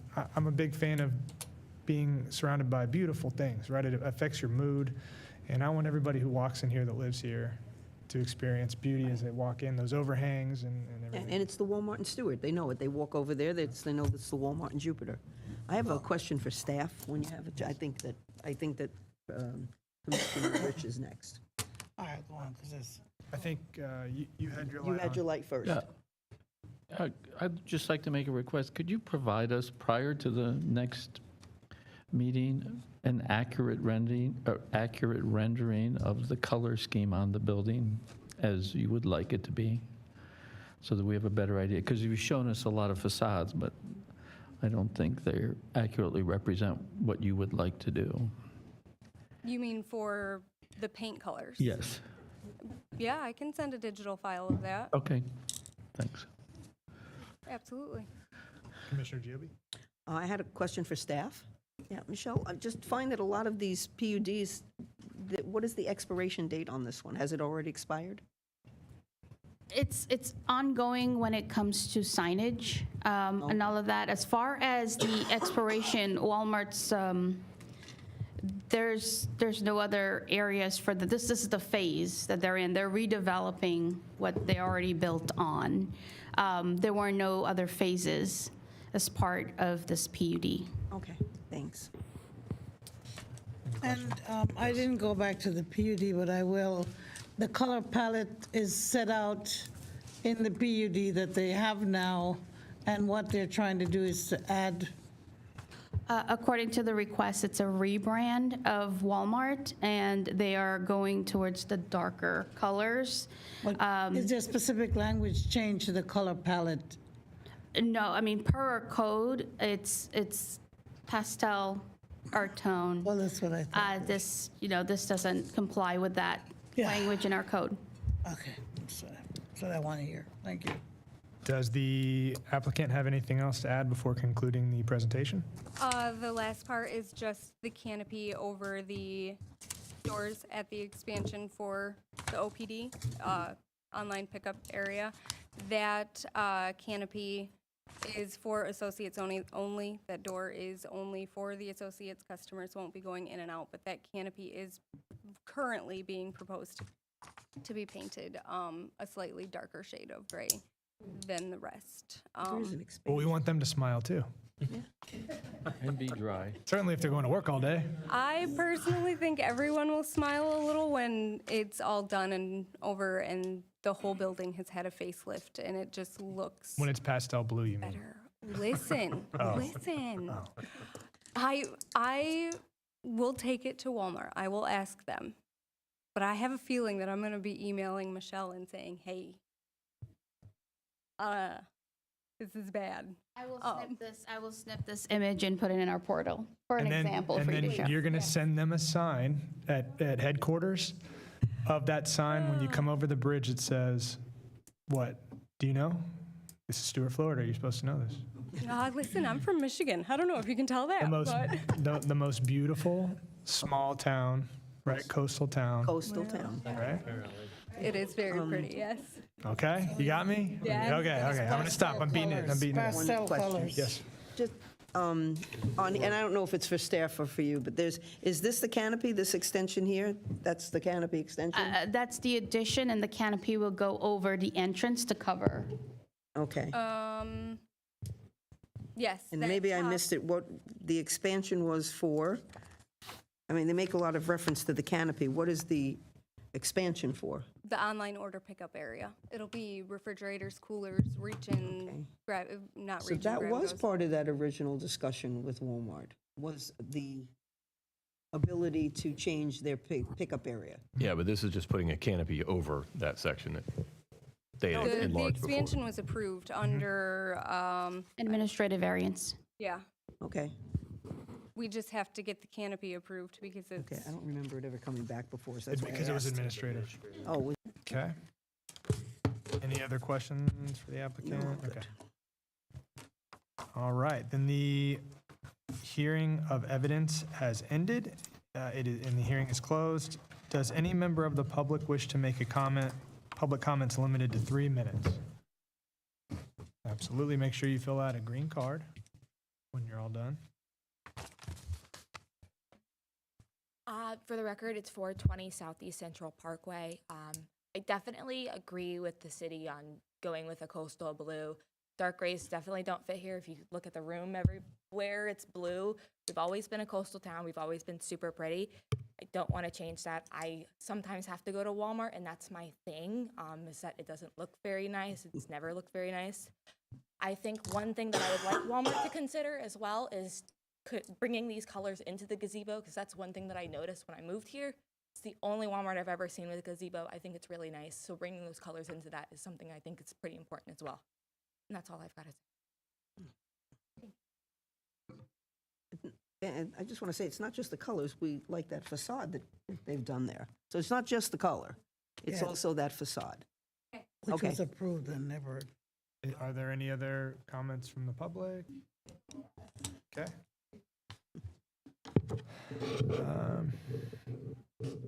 So do we have a motion to move this to Second reading without us voting on it, yes. There was no evidence. You would have a chance. You need anything else, Attorney? Just move it to second reading, we're not voting on No, anything. we are looking for a motion to transmit it to second reading. Right. Okay, I'm making the motion. Okay. Is there a second? I'll second the motion. And then would you just clarify that one more time, Lee, for the record? It's, yeah, you didn't say what the motion was, 2551. Yeah, so there was a motion to transmit from first reading to second reading of this agenda item. Right, and traditionally, if anything needs to be fixed up or cleared up, we'll work with it between now and second reading. And when, wait, Do you have a timeline or something? well, construction has already started on the overall project, but the exterior will do once it's approved. So technically no, but maybe before the season's over would be 2 more ideal weeks, for Walmart's well, timeline. Depending on what you need. Yeah, this is being transmitted, it'll be transmitted to the next meeting in 2 weeks. Right. Well, so I have a question on that. The renderings, if we do, it takes a while to get things turned around, signed and all official, but if we just sent unofficial renderings of what Walmart is okay with doing to Michelle, can she provide those to you to Doesn't say, Walmart you're have on a the right person? track or way off? Reevaluate. That way we're not officially changing everything and then not hitting the nail on the head kind of situation. Would it be Staff beneficial to move it out to? comments would be to not, if I could say that, to not send it to the second if there are conditions that needs to be met. Okay. Because the second reading is that to either yes or no, it's a final. I would suggest that Just table they it. sort of hear your conditions, Table it. submit those and table it for the next. That way it gives us an opportunity on both sides to review. Okay, so you'll have to. So have to redo- table to a I would time recommend that certain. we transmit it to a date certain. If it's not the next meeting, then the next meeting. But nothing prevents us from coming to the next reading and And say that we're continuing changing it on. Yeah. That way we don't have to repeat the advertising Yes. and Yeah. yelling. You can at get that new color palette, you can let us know. Well, and I'm wondering then, can we approve the signs so that our sign contractor can go in and do the signs? You gotta give us more. It's all part of the PUD. It has to all be in one, okay. So we should move it out to the following meeting. That gives them time to Give them come 2 up with an weeks. They approval. for might- the She's got the color 2 weeks. You They'll can get us. they'll get it done in 2 Hold on, weeks. you can Yeah, get- we can get it done in 2 weeks. If we need to continue it to the following meeting, we can. Yeah. You can let us know. Do I have to start over or do new sign postings? If you guys say no at the next meeting? I do we- think, other than potentially board on the wall, that was the only thing that was a little bit unusual. It's really just a color palette. That's the only thing that there's really any discussion over. Right. So if you can provide that, a color palette that's appropriate with that light blue. Okay. You But know? we would like that board. Yeah, and of course, the Hardy board would be nice if it's Yes. possible. I can propose it to Walmart. I'm not sure that we're doing anything that large exterior-wise, but I can take it to them and ask for I would sure. rather ask for the board and settle on the light blue, you know? Right. If I had to. Well, I don't I can know. try my want the best. board. Listen, all I do is the got this. permits. We have no right to require that. No, they, It's a PUD. no, but they have guidelines also of what they're wanting to But they've done it in change. Jupiter, so they've already done something outside It their was the guidelines. part that they maybe have their guidelines in a and different rules down PUD there. too. Yeah, it's a different thing.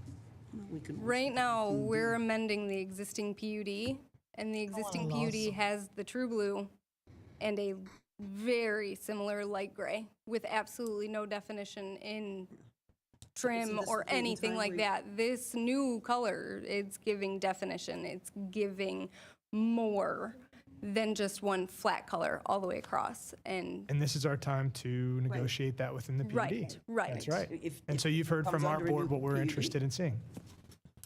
I can try. Okay, You can do this. I You could believe do in you. this. We know 2 you can. weeks. Yeah. So 2 weeks. I'm here to tell you, Walmart makes a whole lot more money than I do. I'm just a little guy Well, on that's the the low key right man there. on They the have pole, more money. but I can try. Thank you. Okay, so back to the motion. To the second. ordinance 2025. Are we going like 2 weeks out, or? Yes, we said 2 weeks, right? They have to get a turnaround. They won't have that turnaround. And if she needs to continue, she can. Yes. Okay. She said she can have They something. can't meet it, we'll table it. Yeah, we'll Perfect. table it at that point Okay, then. so is there deliberation from the commission on this motion? Further? No, okay. Suse, would you call the roll? We asked for public comment on the motion? Yes, we had it up earlier. On the motion. Within the quasi judicial, it's up before. Mayor Collins? Yes. Vice Mayor Reed? Yes. Commissioner Rich? Yes? Commissioner Giobi? Yes. And Commissioner Clark? Yes. Okay, so that's a unanimous vote to transmit it to second reading. Moving on to item 14. Mr. Mayor, Yes. sorry. Let's take a 5-minute break. Stretch our legs.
you want.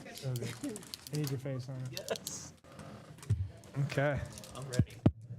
Okay. Mayor, you ready? I am ready. Okay. Go for it, All right. Jody. Good evening, Chair and members of the board. For the record, my name is Jody Kugler. I am the Development Director with the City of Stuart. At the March 9th City Commission meeting, during public comments, a resident expressed concern regarding the recent installation of a blinking light along Central Parkway located near the new on-site street parking for the Selfish K residential development. This just shows a rendering from their engineering plans that were approved and also have been finalized by both sides of the engineers. We received letters. As you can see in the circle in red, that is where the location of the blinking light is. And the light says, it says caution, parallel parking ahead. And it's in a yellow diamond with flashing lights that are powered by solar. These are some renderings. This right here, as you can see, in the middle of the median is the actual pole that shows where the blinking light is attached. And it is like a diamond. And you can see the power solar light. Just shows it a little closer up. And this shows it a little further away. You can see it's parallel to the town park where the entrance is, and it further up would be where the new on-site parking spaces are that are exiting and entering onto the roadway of Central Parkway. This kind of gives you a little bit of what it looks like at night. We don't have it blinking, but you can see the light is lit and it does blink. And you can see the right across is a town park monument sign. You can see that it's also very lit up as well. This kind of gives you a little bit closer up to the light. And this is when you're right up on it, this is what it looks like if you were taking a picture right in front of it. This was required as part of their safety measurements along Southeast Central Parkway. Also, the police chief had given us some further data and analysis down this roadway, just showing some crash data. This is a report that was conducted from January 1st of 2021 through December 31st of 2025.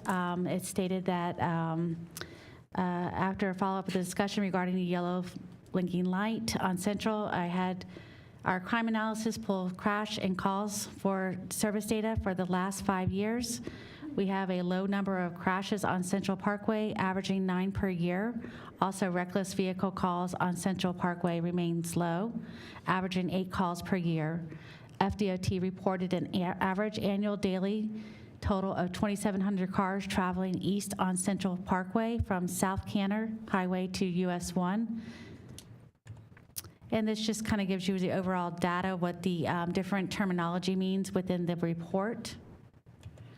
Again, this is the average calls that you will see that you'll see the police calls were in 185 in 2021. The crash data was 101, and then reckless driving was 34. Disabled vehicles, as you can see down the line, all the different descriptions of things. This also shows the traffic stops and reckless vehicles throughout the years for those 5 years.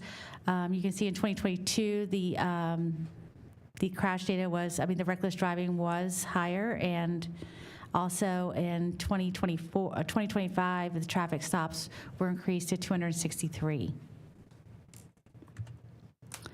Again, this just gives you a little bit more analysis of the total crashes. And this also gives you crash incidents with injuries, without no injuries, and serious injuries. And this just shows the area that was analyzed in red, that shows it from Canner to Southeast Central Parkway. And this concludes staff's conclusion. Just as a looking at this, the on-site parking was a requirement for the Selfish K as part of their project, to build their project for, to add some more parking for the Poppleton Creek, and also for the, add some pedestrians along Southeast Central Parkway. Any questions? Or I can go back to any of the slides if you like. This is a discussion and deliberation that you asked staff to bring I have forward. a question, and this might be more of a legal question, Jody. And thank you, by the way, to you and Michelle. You guys do great presentations for the city. Thank you. They're very thorough. Lee, this is a legal question, though. How does this work with a development order? Because those are permanent. Like, and I know this sign involves it. How does that? Yeah, I guess this sign was part of the development order, so it was required of the developer to put that sign up. We required it. Correct. But like, if residents were complaining, whether it was a sign or another development order, would they have to come back in front of the board just to take care of the sign from a? I mean, that's the requirement that they have the sign there, so they're not the ones wanting to remove it. You have one resident asking to remove it, basically. So it's not the developer or I don't even know if the developer still owns the project. I don't, is it still who? Maybe ask that different. Like, would the board have that authority, I guess, when it comes to that? Vice Chair, if I may answer that, I apologize, Mr. Baggett. So whenever you're looking at these off-site infrastructures, a lot of these are designed by professional engineers. And at this particular case, the professional engineer that designed this intersection and adding these on-site parking spaces felt it was a safety measurement for people that were entering and exiting off those on-site parking spaces. So this would be something that an engineer would have to go back and look at and redetermine or to re-engineer this area for safety purposes. And I would add, in a prior career, I was a defense litigator for personal injury. If you guys vote to remove that sign and someone gets killed next year, you guarantee you're going to be. That's on us. I know. So it's take a risk going down that. If a traffic engineer is saying that's needed or required for safety purposes to now remove it. And maybe not necessarily removing it, but I think it's the flashing that might be. So, Vice Mayor, this flashing is facing the commercial portion. This is not facing any residential. You would just see the flashing as you're driving by, as it's supposed to warn you that there is oncoming traffic ahead. And this is right around that turn, so that it can be a little bit dangerous. That's why this probably was proposed. I have a question. Okay. So I think I missed what the one person who's asking for it to be removed. Is it that it's an issue with blinking into people's homes, or they can see it from the road? I mean, is there a way that maybe we could mitigate some of the blinking? Maybe, it doesn't blink as intense between 12 midnight and 6 in the morning.